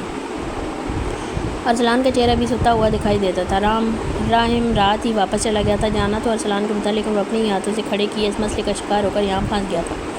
سربراہی کرسی پر بیٹھی عدے جان باری باری سب کے چہروں پر نظر دوڑاتی، حالات کا جائزہ لیتی اور پھر ناشتے میں مصروف ہو جاتی۔ وہ اس وقت کافی مطمئن دکھائی دیتی تھی۔ انہیں گل جان کی پسند پر ناز ہوا تھا، لیکن ارسلان علی خان کی نسبت سے اجمل علی خان کے لیے ہرگز نہیں۔ تانیہ سے منگنی انہوں نے ارسلان کی خواہش پر ہی کی تھی، جبکہ جانتی تھی حویلی کے ماحول میں تانیہ کا رہنا ممکن ہے، مگر بچوں کی خوشی کے آگے خاموش ہو گئی تھی۔ اور اب جب قسمت نے ارسلان کا نام غانیہ کے ساتھ جوڑ ہی دیا تھا تو وہ بے حد مطمئن اور خوش تھی۔ ارسلان تم کیا لوگے؟ عصمت علی خان کی چائے کا کپ ان کے نزدیک رکھتے گل جان ارسلان کی جانب پلٹی، جو خالی پلیٹ سامنے رکھے موبائل میں مصروف تھا۔ وہ اس سے مخاطب ضرور ہوئی تھی، لیکن لہجہ اور سپورٹ تھا۔ کچھ نہیں، بس میں چائے پیوں گا۔ بنا موبائل سے نظریں اٹھائے اس نے سنجیدگی سے جواب دیا۔ ایسا پہلی بار تھا جب اس کی موجودگی باوجود میز پر اتنی خاموشی چھائی ہوئی تھی، ورنہ وہ تو اس گھر کی رونق تصور کیا جاتا تھا۔ غانیہ آپ بھی کچھ لیجیے۔ کب سے ایک ڈبل روٹی کا ٹکڑا تھامے بیٹھی ہیں۔ بالآخر عدے جان نے پیار بھری سرزنش کرتے آملیٹ کی پلیٹ اٹھا کر اس کے نزدیک رکھی۔ غانیہ نے ایک نظر اٹھا کر ان پر پھر دوسری سانس پر ڈالی، جو گردن جھٹکتی اپنی کرسی کھینچ کر بیٹھ رہی تھی۔ ان کے انداز میں اس کے لیے صاف ناراضگی محسوس کی جا سکتی تھی۔ لب کاٹتے اس نے گردن جھکا دی۔ اس کا شاید ایک نیا امتحان شروع ہونے جا رہا تھا۔ آنکھیں ایک بار پھر پانیوں سے بھری تھی، جنہیں اس نے بمشکل جھپک کر اندر اتارا۔ ارسلان آپ آج غانیہ کو بھی ساتھ لے کر جائیں گے؟ عدے جان کی آواز کمرے میں گونجی تو چائے کا کپ منہ سے لگاتے ارسلان کا ہاتھ ہوا میں ہی معلق رہ گیا۔ ان کا انداز استفسار کرتا نہیں بلکہ فیصلہ کن تھا۔ عدے جان میں ہاسٹل جاؤں گا، اسے کیسے ساتھ لے جا سکتا ہوں؟ بے یقینی سے آنکھیں پھیلائے وہ حیرت سے مستفسر ہوا۔ عدے جان کے ہونٹوں پر ایک گہری مسکراہٹ اگلی تھی، لیکن اس سے پہلے وہ جواب دیتی بائیں جانب بیٹھے عصمت علی خان گلا کھنکارتے ہوئے گویا ہے، اب ہاسٹل میں رہنے کی ضرورت نہیں ہے۔ پچھلے مہینے جو گھر میں نے تمہارے نام سے لیا تھا، غانیہ کو لے کر تم وہاں موو ہو جاؤ۔ شام تک وہاں تم لوگوں کے لیے تمام انتظامات کروا دیے جائیں گے۔ ارسلان نے لب میچے ایک نظر غانیہ پر ڈالی، جو گردن جھکائے اپنے لیے جانے والے فیصلے کا انتظار کر رہی تھی، پھر ایک ناراض نظر اپنی دادی اور باپ پر باری باری ڈالی، جو شاید اس کے اٹھنے سے پہلے ساری منصوبہ بندی کر بیٹھے تھے۔ نہیں، یہ میری دلہن ہے، ارسلان اسے کہیں نہیں لے جا سکتا۔ اس سے پہلے کہ ارسلان کوئی جواب دیتا، سیڑھیوں کے آخری سرے پر کھڑا اجمل غصے سے گویا ہوا۔ وہ نہ جانے کب سیڑھیاں اترتا نیچے آیا، کسی نے خیال ہی نہیں کیا۔ رات وہ ویسے ہی طیش میں سویا تھا اور اب عصمت علی خان کی بات سن کر اس کا غصہ مزید آسمان پر پہنچا تھا۔ کل اس کی وجہ سے ہم نے پٹاخے بھی نہیں پھاڑے تھے، کھیر بھی نہیں کھائی، میرے کمرے میں رکھے سارے پھول بھی مرجھا گئے۔ آنکھ سے نکلتے آنسوؤں کو حسینوں سے پوچھتا وہ غانیہ اور ارسلان کرسی کے درمیان آ کر کھڑا ہوا۔ آؤ تم میرے کمرے میں چلو، میں تمہیں اپنے ساتھ رکھوں گا۔ اس سے قبل کہ ارسلان کچھ سمجھ پاتا، اس نے اپنا زور لگا کر غانیہ کرسی سے کھڑا کیا، جو اسے اچانک پڑنے والی آفتاب پر ایک دم گھبرا اٹھی تھی۔ اجمل اس کا ہاتھ تھام میں کھینچتا ہوا ساتھ لے جانے کی کوشش کرنے لگا۔ کرسی کو مضبوطی سے تھامے غانیہ کی مزاحمت چند سیکنڈ میں ہی دم توڑ گئی کہ اچھے قد و قامت والے اجمل کے آگے دھان پانسی غانیہ کی کیا حیثیت۔ اجو بھیا یہ لیں چاکلیٹ۔ پھولی سانسوں سے چاکلیٹ کا پیک آگے بڑھاتے ارسلان نے غانیہ کی خلاصی کروانی چاہیے۔ وہ جانتا تھا اجمل سے زور آزمائی کا فائدہ نہیں ہے، اسے لالچ سے ہی بہلایا جا سکتا ہے، سو وہ بھاگتا ہوا فریج سے چاکلیٹ نکال کر لے آیا تھا۔ واہ واہ، میری اتنی بڑی اتنی پیاری دلہن لے لی اور بدلے میں یہ اتنی سی چاکلیٹ دیتے ہو، چالاک لومڑ۔ انگلی اور انگوٹھی کو تھوڑا سا کھولتے وہ خفا لہجے میں گویا ہوا۔ زندگی پہلی بات ہے جب اسے چاکلیٹ لینے سے منع کیا تھا۔ گل جان ٹھیک کہتی تھی، بھلے ہی وہ ذہنی طور پر کمزور تھا مگر اپنے معاملات میں اس کی عقل پوری طرح کام کرتی تھی۔ سوچتے ہوئے ارسلان نے ایک گہرا سانس خارج کیا۔ اجو، وہ بھی میں نے بھابھی کی طرح تمہاری بھابھی ہیں، ان کا ہاتھ چھوڑ کر میرے پاس آؤ، میرے پاس بہت سارے پٹاخے رکھے ہیں۔ عصمت علی خان اپنی کرسی چھوڑتے اٹھ کھڑے ہوئے۔ یہ تو سب جانتے تھے کہ عصمت علی خان سے کوئی کام زبردستی نہیں کروایا جا سکتا، ورنہ اسے ابھی دیوانگی کا دورہ پڑ سکتا تھا اور پھر وہ کسی کے قابو نہیں آتا، اس لیے اپنے طور پر سب مسالے سے کام لے رہے تھے، جبکہ اس صورتحال سے پریشان غانیہ اب رونے والی ہو رہی تھی۔ وہ مسلسل اپنا ہاتھ مروڑ کر اس کے ہاتھ سے نکالنے کی زور لگا رہی تھی اور جتنی وہ کوشش کرتی اجمل کی گرفت اتنی مضبوط ہوتی جا رہی تھی۔ پٹاخے میں اپنی دلہن کے ساتھ ہی جلاؤں گا، تمہیں پسند ہے نا پٹاخے؟ اشتیاق سے کہتا وہ غانیہ کی جانب پلٹا جو مدد طلب نظروں سے ارسلان کو دیکھ رہی تھی۔ ادھر دیکھو، وہ گندا ہے، رات کو اس کی وجہ سے ہم نے مزے نہیں کیے، میرے کمرے میں چلو، میں تمہیں کھلونے بھی دوں گا۔ غانیہ کا منہ پکڑ کر اپنی طرف موڑتے اس نے ایک ناراض نظر ارسلان پر ڈالی اور اسے لالچ دیتا کھینچ کر سیڑھیوں کی جانب بڑھنے لگا۔ غانیہ کسی کٹی پتنگ کی طرح اس کے پیچھے گھسیٹتی چلی گئی کہ مزاحمت کی ساری طاقت جیسے ختم ہو گئی تھی۔ اجو بھیا یہ دیکھیں، ٹام اینڈ جیری کیا کر رہے ہیں؟ اپنے موبائل پر ویڈیو لگاتا ارسلان اس کے نزدیک پہنچا جو پہلی سیڑھی پر قدم دھر چکا تھا۔ ہم نے پسندیدہ کارٹون کے نام پر وہ ایک پل کو ٹھٹک کر رکا، پھر پلٹ کر گل جان کو دیکھا جو اس کے نزدیک ہی آ رہی تھی۔ وہ اسے موبائل وغیرہ استعمال کرنے نہیں دیتی تھی، اس لیے یہ سنہری موقع تھا۔ 6:05 میں گرا وہ کبھی موبائل کو تو کبھی گل جان کو دیکھتا جو اب اس کے نزدیک پہنچ گئی تھی۔ اجو یہ دلہن ارسلان کی ہے، اس کے چہرے کو ہاتھوں کی اوک میں لیتے وہ نرمی سے گویا ہوئی، ایک وہی تھی جو اسے اپنی بات منوا سکتی تھی اور اس لیے سب کے ہار ماننے کے بعد اب اپنے طور پر سمجھانے آئی تھی۔ نہیں ہے یہ ارسلان کی دلہن، دولہا جب میں بنا تو دلہن ارسلان کی کیسے ہوگی؟ آج اس کی عقل مکمل طور پر کام کر رہی تھی۔ ارسلان کو اس ماحول میں بھی اس کی چالاکیوں پر ہنسی آئی تھی جسے وہ لب بھینچ کر چھپا گیا۔ نہیں اجو، یہ والی آپ کی دلہن نہیں ہے، یہ تو روتی رہتی ہے اور رونے والے بچے اچھے نہیں ہوتے نا۔ غانیہ کے چہرے کی جانب اشارہ کرتے انہوں نے اجمل کی جانب استفہامیہ نظروں سے دیکھا، جس نے ایک پل کے لیے ٹھٹک کر غانیہ کو دیکھا اور اس کے گال پر پھسلے آنسو دیکھ کر وہ کچھ تذبذب کا شکار ہوا تھا۔ آپ کی دلہن بہت پیاری سی ہے، بالکل آپ کی جیسی، جو اپنی اماں کا کہنا مانتی ہے۔ کل جسے ہم لینے گئے تھے نا، اسے بخار ہو گیا، جسے آپ کو ہو جاتا ہے۔ ان کی نرمی سے کئی باتوں پر اجمل کی گرفت غانیہ پر ڈھیلی پڑتی جا رہی تھی۔ جب اس کا بخار ٹھیک ہوگا ہم اسے لے کر آ جائیں گے، ابھی میرا بیٹا کھیر کھائے گا اور پٹاخے جلائے گا۔ اجمل نے غانیہ کا ہاتھ چھوڑ دیا، اس کی گرفت سے آزاد ہوتی ہے وہ بھاگتی ہوئی سیڑھیاں چڑھنے لگی، جبکہ اجمل اب گل جان کی ہمراہی میں کچن تک جا رہا تھا۔ اسے فی الحال سب سے پہلے کھیر کھانی تھی۔ معاملہ نپٹا تو عصمت علی خان اور شہجار علی خان نے بھی باہر کی ڈالی، جبکہ ارسلان ایک بوجھل سانس خارج کرتی سیڑھیوں کی جانب بڑھ گیا۔ ابھی جو کچھ ہوا تھا اس کے لیے اسے غانیہ سے معذرت بھی کرنی تھی اور اسے یہ بات سمجھانی بھی تھی کہ اسے اب یہاں اکیلا ہی رہنا ہوگا۔ بریکنگ نیوز، محکمہ سی ٹی ڈی نے بڑی کارروائی کرتے ہوئے 3 مبینہ دہشت گردوں کو گرفتار کر لیا۔ افغانی خفیہ ایجنسی NDS نے لاہور میں تخریب کاری کی کارروائی کرنے کے لیے ان دہشت گردوں کی مالی معاونت کی۔ نامعلوم ذرائع سے ملنے والی معلومات کے مطابق یہ لوگ دہشت گردی کے ارادے سے آئے تھے اور ان کا target Lahore police headquarters سے۔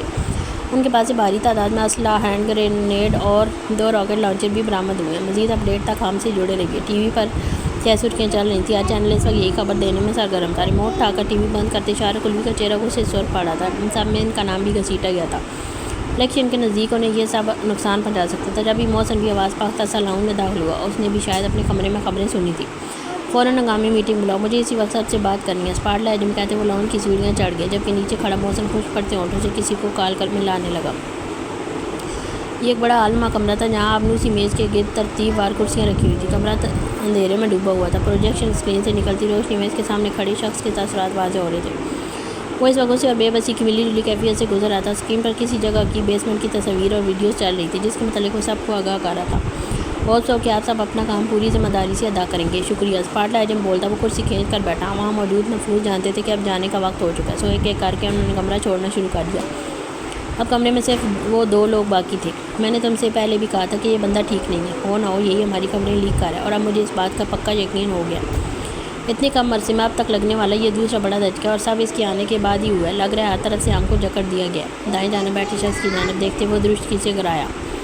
پے در پہ ملنے والے نقصانات نے جیسے اس کی کمر توڑ دی تھی۔ ہو سکتا ہے آپ ٹھیک کہہ رہے ہوں۔ دائیں جانب بیٹھے شخص گلا کھنکارتا گویا ہو۔ پریشانی اس کے چہرے پر بھی واضح دیکھی جا سکتی تھی، لیکن شاید وہ فی الحال زیادہ تحمل کا مظاہرہ کر رہا تھا۔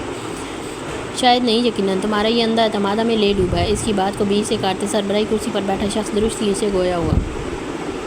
لیکن ہم 5 لوگوں کے سوا کسی کو بھی اب کی بار اس بات کی بھنک بھی نہیں تھی۔ کرسی پر پہلو بدلتے وہ خود بھی کچھ کشمکش کا شکار لگتا تھا۔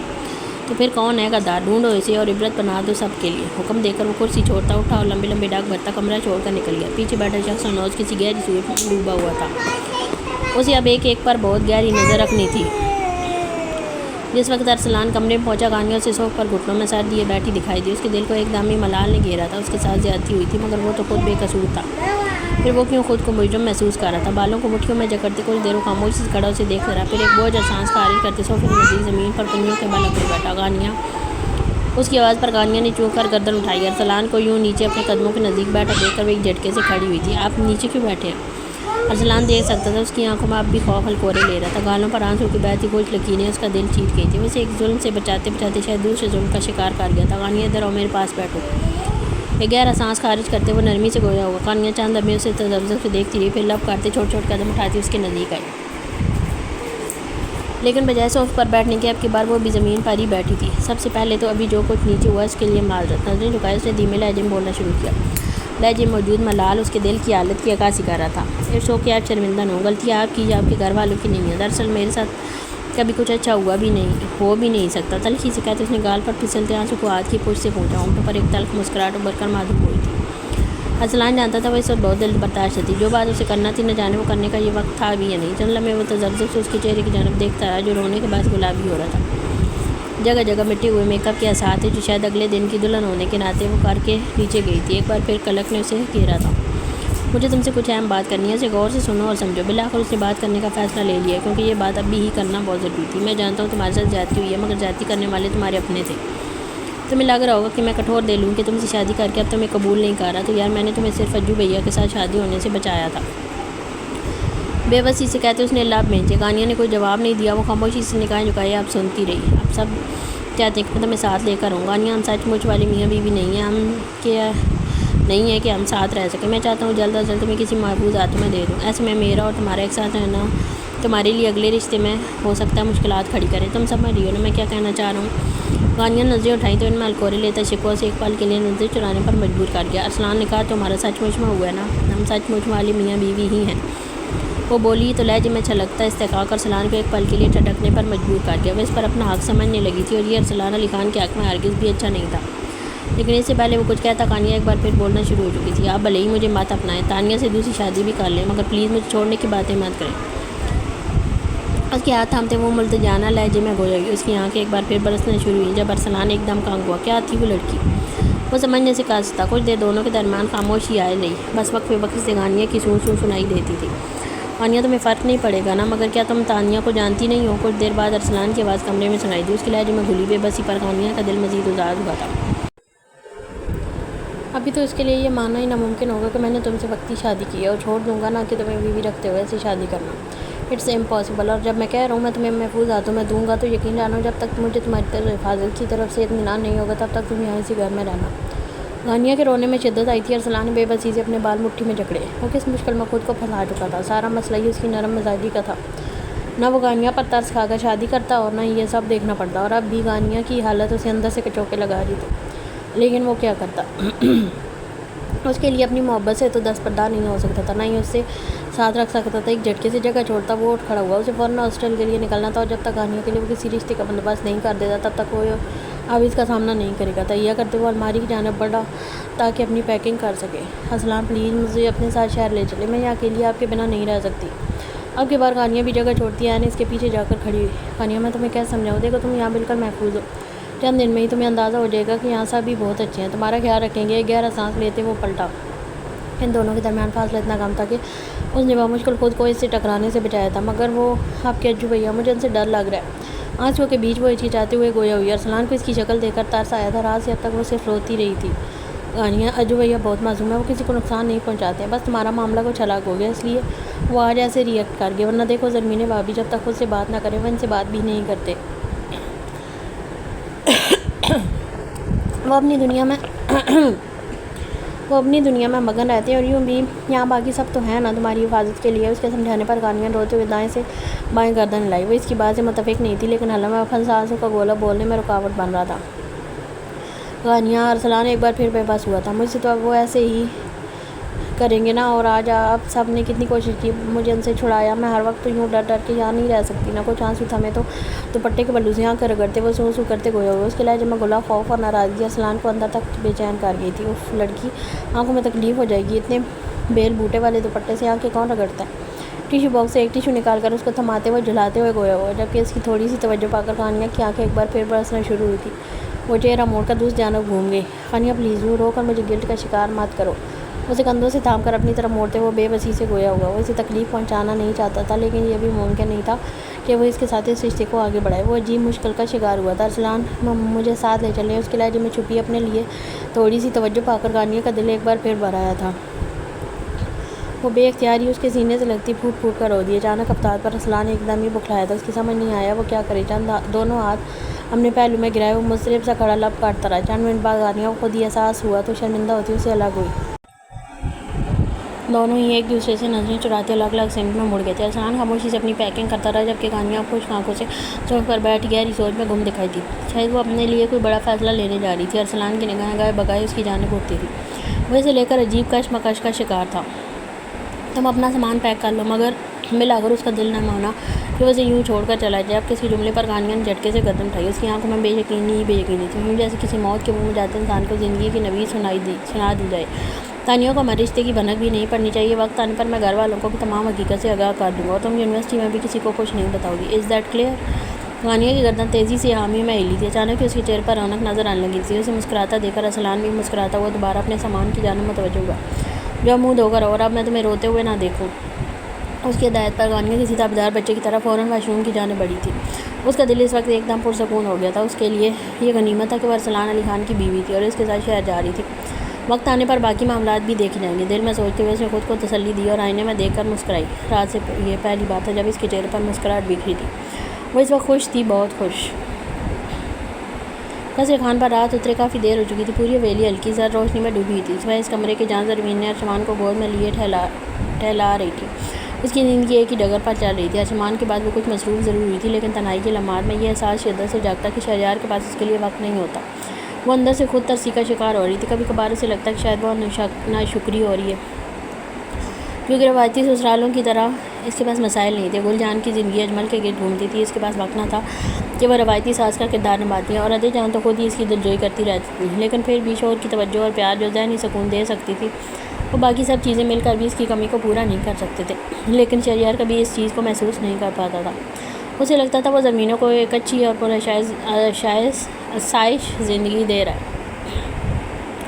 وہ ایک ذمہ دار شوہر اور باپ ہے، مگر زرمینیں اب اس کی زندگی سے تنگ آ چکی تھی۔ اتنی روح کی پی کی زندگی کا سوچ کر تو اس نے شادی نہ کی تھی۔ شادی سے پہلے اس کے اتنے ارمان تھے مگر اب سب وقت کی ریت میں بہتے جا رہے تھے۔ ارشمان سو گیا تو وہ خیالوں کی دنیا سے باہر رہی۔ اس کی سے اسے کاٹ میں لٹا کر پلٹی تو اسی وقت شہریار دروازہ کھولتا اندر داخل ہوا۔ تم ابھی تک سوئی نہیں؟ صوفے پر بیٹھ کر جوتے اتارتا وہ حیرانی سے مستفسر ہوا۔ نہیں، معلوم تو ہے آپ کو کہ عرص دیر سے ہی سوتا ہے، بس اسی لیے جاگ رہی تھی۔ ایک گہرا سانس بھرتے وہ بیڈ پر جمان ہوئی۔ شہریار نے بغور اس کا چہرہ دیکھا، اس کا چہرہ تھکا تھکا سا لگ رہا تھا۔ شام میں سے مصباح کو دے کر کچھ دیر آرام کر لیا کرو، نیند کی کمی لگ رہی ہے تمہیں۔ ارشمان کے جھولے تک جاتے اس نے ایک مخلصانہ مشورہ دیا۔ وہ روز واپس آ کر سب سے پہلے ارشمان کے پاس کچھ وقت گزارتا۔ اگر وہ سو رہا ہوتا تو کچھ دیر اسے دیکھ کر آنکھوں کو سیراب کر لیتا۔ بے وقت نیند کب آتی ہے؟ خیر، آپ کا کھانا نکلوا دوں؟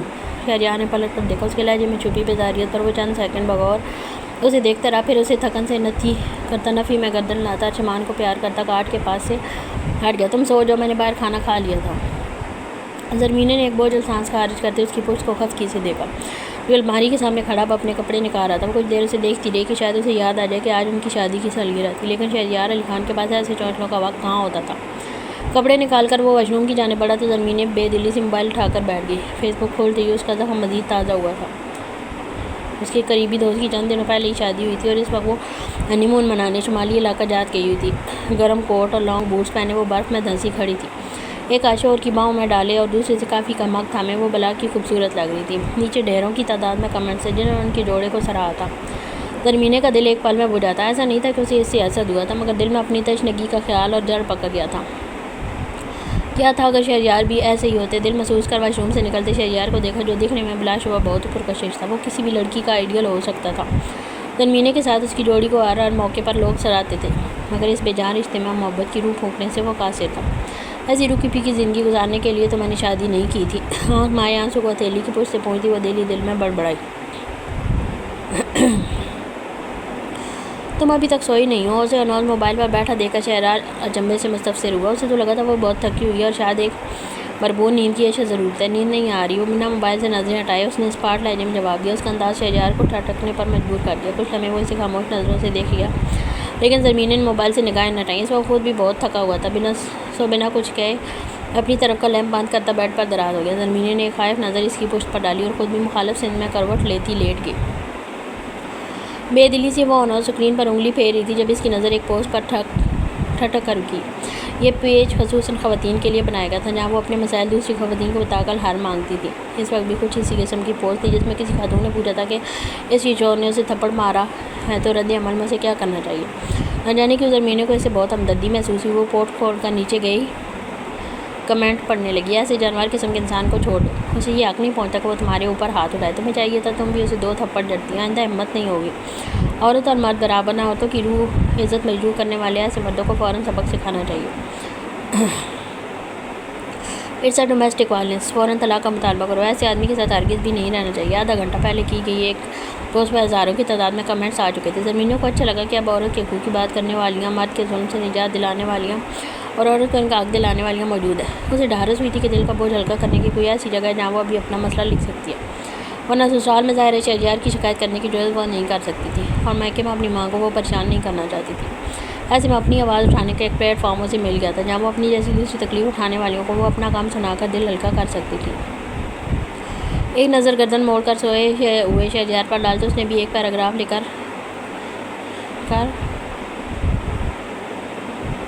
انونیمس پوسٹ ڈال دی۔ پوسٹ پینڈنگ میں جا چکی تھی۔ وہ جانتی تھی ابھی رات کافی ہو چکی ہے، اس پر رسپانس صبح ہی آئے گا۔ سو موبائل رکھ کر خود بھی سونے کے ارادے سے لیٹ گئی۔ پریشا کی آنکھ کھلی تو خود کو ایک بڑے سے پرتعیش کمرے میں پایا۔ دیوار کی لمب سے نکلتی ہلکی نیلی روشنی نے کمرے کا احاطہ کیا ہوتا۔ اس نے گھبرا کر ارد گرد دیکھا تو کہیں بھی اس کا بیگ نظر نہیں آیا۔ وہ اپنا موبائل ڈھونڈنا چاہ رہی تھی تاکہ کسی کو مدد کے لیے بلا سکے، لیکن ظاہر ہے اغوا کرنے والوں نے اس کا سامان اپنی حراست میں لے لیا تھا۔ حد تو یہ تھی کہ ہاتھ میں پہنی گھڑی اور کانوں اور گلے کا زیور بھی غائب تھا۔ خود کو ٹٹولتی وہ گھبراہٹ سے کھڑی ہوئی، نہ جانے وہ کتنی دیر بے ہوش رہی تھی۔ وقت دیکھنے کی غرض سے دیوار پر نظر گئی، لیکن اس بار بھی ناکامی ہوئی۔ وہاں کہیں گھڑی موجود نہیں تھی۔ کھڑکیوں پر بھی دبیز پردے موجود تھے جس کی وجہ سے باہر کا اندازہ لگانا مشکل تھا۔ تیزی سے اس نے بیڈ سے نیچے قدم اتارا تو اعلیٰ قسم کے غالیچے نے قدموں کو ایک ملائم سا تاثر دیا۔ کھڑکی سے پردے ہٹانے پر اسے باہر گھوپ اندھیرا ملا جس کی وجہ سے جگہ کا تعین کرنا مشکل تھا۔ دل اب زور زور سے دھڑکنا شروع ہو گیا تھا۔ گھبرا کر وہ دروازے کی جانب پلٹی، لیکن اس سے پہلے کہ وہ دروازہ کھولتی وہ خود بخود ہی ہوا ہو گیا۔ دروازہ کھولنے والا ایک نقاب پوش تھا جس کا چہرہ پلاسٹک سے بنے ماسک سے ڈھکا ہوا تھا، جس سے صرف آنکھیں، ناک اور ہونٹ باہر نظر آ رہے تھے۔ باقی چہرہ پورا اس طرح چھپا تھا کہ چہرے کا دو حال پہچاننا مشکل تھا۔ اس کا بدترین خدشہ درست ثابت ہوا۔ وہ کڈنیپ کر لی گئی تھی۔ کون ہو تم؟ آواز کی لغزش پر قابو پاتے وہ درستگی سے گویا ہوئی، لیکن عالم والے نے اس کی بات کا جواب دینا مناسب نہ سمجھا۔ دروازہ بند کرتا وہ چھوٹے چھوٹے قدم اٹھاتا اس کی طرف بڑھنا شروع ہوا۔ اس کی چال میں اتنا اطمینان تھا جیسے اسے پورا یقین تھا کہ اس کے پاس بہت وقت ہے اور یہاں اسے روکنے والا کوئی نہیں۔ دیکھو تم جو کوئی بھی ہو، میرے ابی اور بھائی کو جانتے نہیں ہو، وہ تمہیں چیر پھاڑ کر رکھ دیں گے۔ الٹے قدموں چلتے اس نے انگلی اٹھا کر اسے تنبیہ کی۔ افسوس پریشا، کاش تم اپنے باپ بھائی کے ساتھ میرا نام بھی لیا ہوتا تو ہو سکتا ہے میں تمہیں بخش دیتا۔ اب تو مجھے پکا یقین ہو گیا تم اس ایس پی کے ساتھ ملی ہو اور مجھ سے چھٹکارا چاہتی ہو۔ تمہیں اس دھوکے کی سزا ملے گی، اور ایسے ملے گی کہ آئندہ جب وقت کا نام سن کر تمہاری روح کام جائے گی۔ دل ہی دل میں سے مخاطب اور خطرناک تیور لیے اس کی جانب بڑھتا رہا۔ دیکھو باز آ جاؤ ورنہ تمہارا انجام بہت برا ہوگا۔ انسان کو ہر ظلم اور جبر کا حساب چکانا پڑتا ہے۔ تھوک نکلتے وہ اسے اب ڈرا دینے کی کوشش کر رہی تھی جس کا ضمیر کب سے سویا ہوا تھا۔ سو بنا اسے خاطر میں لائے وہ اسے الٹے قدموں خود سے دور چلنے پر مجبور کرتا رہا، یہاں تک کہ پریشا کمرے کی دیوار سے جا لگی۔ اس کے قریب پہنچ کر دونوں ہاتھ دیوار پر رکھتے جوان نے اس کے فرار کی راہ مسدود کی، جبکہ اس کے اتنے نزدیک آنے پر پریشا کی سانس حلق میں اٹکی تھی۔ وہ خوفزدہ نگاہوں سے آس پاس کچھ تلاشنے لگی تاکہ اسے اپنے دفاع کے لیے استعمال کر سکے، لیکن یہاں دور دور تک ایسا کچھ نظر نہیں آ رہا تھا۔ کمرے میں بھاری فرنیچر کے سوا کچھ نہ تھا۔ اب اسے سمجھ آیا کہ اسے سر پر ایک ہیئر پن تک کیوں نکال لی گئی تھی، تاکہ وہ کسی بھی چیز کو بطور ہتھیار استعمال نہ کر سکے۔ آنکھیں میچ کر اس نے صدقے دل سے اللہ کو پکارا، اور اس سے پہلے کہ جواد اپنا ناپاک ارادوں میں کامیاب ہوتا، داڑ کی آواز کے ساتھ کمرے کا دروازہ کھلا۔ دونوں کی نظریں بے ساختہ دروازے تک اٹھی، اور دروازے پر موجود ہستی کو دیکھ کر پریشی کے الگ سے ایک پرسکون سانس خارج ہوا۔ اس کی دعا کو فوراً قبولیت کی سمت دے دی گئی تھی۔ دروازے پر ایستادہ رائم علی خان ہاتھ میں پسٹل تھامے خونخوار نظروں سے جواد کو گھورا تھا، جس کا منہ اسے اس وقت تک یہاں دیکھ کر بے یقینی سے کھلا تھا۔ آنکھوں میں پھیلا تغیر اس بات کا ثبوت تھا کہ رائم کی آمد اس کے لیے بہت بڑے دھچکے کا باعث تھی۔ رائم علی خان اس وقت یہاں کیسے؟ وہ منہ ہی منہ میں بڑبڑایا۔ اس کا بنا بنایا سارا کھیل تلپٹ ہونے جا رہا تھا، اور اس احساس نے اس کے سوچنے سمجھنے کی صلاحیت پر جیسے قہری ضرب لگائی تھی۔ اس سے پہلے وہ کچھ کرتا، پریشی اسے دھکا دیتے دروازے کی طرف بھاگی تھی۔ اسے اندازہ ہو گیا تھا کہ اس کی طرح نقاب پوش بھی رائم کی آمد پر بے یقین ہے، اور اس کی اسی غفلت کا بروقت فائدہ اٹھاتے ہوئے اس کے چنگل سے نکلنے میں کامیاب ہو گئی تھی۔ رائم، یہ آدمی مجھے کڈنیپ کر کے یہاں لایا ہے، اسے فوراً گرفتار کرو۔ رائم کے حکم میں کھڑے ہو کر اس نے جواد کی جانب انگلی سے اشارہ کیا۔ رائم کی کن پٹی کی رگیں ابری مزید تنی تھیں۔ اندر داخل ہو کر اس نے لات مارتے ہوئے دروازہ بند کیا۔ ہینڈز اپ، ورنہ میں گولی مارنے میں ایک لمحہ نہیں لگاؤں گا۔ پسٹل کی نال اس کی جانب کیے وہ درستگی سے گویا ہوا، ساتھ ہی وہ محتاط قدم اٹھاتا اس کی جانب بڑھا تھا۔ جواد نے اسے گھورتے ہوئے ہاتھ فضا میں بلند کیے، لیکن اس کے دماغ میں شیطانی خیالات بھی پنپ رہا تھا، اور جیسے ہی رائم نے گالیچے پر قدم رکھے، اس نے پوری قوت سے گالیچہ اٹھا کر پلٹ دیا۔ رائم اس سے اس کرتی کی توقع ہرگز نہیں کر رہا تھا۔ اس اچانک افطار پر وہ ایک دم ہی ڈگمگایا تھا، جس کے باعث پسٹل اس کے ہاتھ سے چھوٹ کر نیچے گر گئی۔ جواد کو بس اتنی سی مہلت ہی چاہیے تھی۔ وہ تیزی سے دروازے کی جانب بھاگا تاکہ پریشی کو پکڑ کر دروازہ لاک کرتا باہر نکل جائے، لیکن زمین پر گرے رائم نے اس کی ٹانگ پکڑ کر یہ کوشش ناکام بنا دی۔ اس نے 2-3 لاتیں مار کر خود کو اس کی گرفت سے نکالنے کی کوشش کی، لیکن رائم کسی صورت اسے چھوڑنے پر آمادہ نہیں تھا۔ نتیجتاً جواد بھی کچھ دیر میں زمین بوس ہو گیا۔ اگلے ہی پل دونوں زمین پر گرے ایک دوسرے سے گتھم گتھا تھے۔ پریشی پریشانی سے دونوں کو لڑتا ہوا دیکھ رہی تھی۔ جہاں کبھی رائم جواد پر غالب آ جاتا تو کبھی جواد اس پر بل پڑتا۔ اس سے پہلے کہ بازی رائم کے ہاتھ سے نکلتی، اسے کچھ کرنا تھا۔ وہ بھاگ کر کمرے سے نکلی، کوئی راڈ وغیرہ ڈھونڈ سکے جس سے جواد کو چوٹ پہنچائی جا سکے، لیکن اس سے پہلے کہ وہ اپنی کوشش میں کامیاب ہوتی، اندر سے گولی چلنے کی آواز آئی۔ اسٹور روم میں پڑے سامان کو ادھر ادھر کرتا اس کا ہاتھ ساکت ہوا تھا۔ تیزی سے دھڑکتے دل کو سنبھالتی وہ باہر نکلی۔ اگر یہ گولی رائم کو لگی ہوگی تو وہ کیا کرے گی، یہ سوچ کر اس کا خون خشک ہوا تھا۔ اس سے پہلے وہ کمرے تک پہنچتی، اندر سے جواد تیزی سے باہر نکلتا دکھائی دیا۔ اس کا مارچ اس لڑائی میں اتر چکا تھا۔ پریشی پر نظر پڑتے ہی اس نے نظریں چرائیں اور بنا کچھ کہے خارجی دروازے کی جانب بھاگ گیا۔ پریشی اسے یہاں دیکھ کر کنگ ہوئی تھی۔ اس کے دماغ میں گمان میں بھی نہیں تھا کہ جواد اس حد تک گر جائے گا۔ کتنی دیر وہ بے یقینی سے دروازے کو تکتی رہی جہاں سے جواد نکلا تھا۔ انجن سٹارٹ ہونے کی آواز آئی تو وہ جھکی، یقیناً جواد یہاں سے بھاگ رہا تھا۔ اس نے ادھر ادھر نظر پھراتے اس کمرے کا رخ کیا جہاں رائم موجود تھا۔ پورا فارم ہاؤس خالی تھا، یہاں کوئی نہیں تھا سوائے ڈرائیور کے جو گاڑی میں بیٹھا جواد کا انتظار کر رہا تھا۔ جواد کا ارادہ یہاں سے فوراً اسلام آباد کی طرف نکلنے کا، تاکہ وہ خود کو سب سے بری ذمہ ثابت کر سکے۔ پریشی کے لیے اس کا حکم تھا کہ 2 دن تک اس کے جس ساتھی کا دل چاہے اس سے دل بہلائے، پھر اسے دوبارہ آفس کے پاس چھوڑ دے۔ اس کے آگے کہانی وہ پہلے ہی تیار کر چکا تھا، لیکن رائم کی آمد نے اس کی منصوبہ بندی پر پانی پھیر دیا تھا۔ وہ چوہوں کی طرح دم دبا کر بھاگ چکا تھا۔ جس وقت پریشی کمرے میں داخل ہوئی، رائم نچلا ہونٹ دانتوں تلے دبائے درد برداشت کرنے کی کوشش کر رہا تھا۔ گولی لگنے کے باعث اس کی پنڈلی سے بری طرح خون بہہ رہا تھا۔ اوہ مائی گاڈ، آپ کا تو بہت خون بہہ گیا۔ بھاگ کر بیڈ سے چادر کھینچتی وہ اضطراب سے گوئی۔ اتنا خون دیکھ کر اس کے ہاتھ پاؤں پھول گئے تھے۔ اس نے کانپتے ہاتھوں سے بمشکل چادر کے ٹکڑے کیے۔ یہ باندھنے سے خون رک جائے گا۔ چادر کی موٹی تہہ میں پٹی بناتے وہ زمین پر اس کے نزدیک آ کر بیٹھی۔ رائم نے شکریہ کے ساتھ وہ پٹی اس کے ہاتھ سے لے کر زخم کے گرد مضبوطی سے باندھی۔ خون بہہ جانے کے باعث اسے چکر آنے لگے تھے، لیکن ابھی اسے ہمت سے کام لینا تھا۔ وہ لوگ شہر سے بہت دور تھے، اور اس وقت وہ دشمن کی جائے پناہ میں موجود تھا۔ بھلے ہی جواد بھاگ گیا تھا، لیکن وہ کم تک پیچھے سے کسی کو ان لوگوں کی تکلیف پہنچانے کے لیے بھیج سکتا تھا۔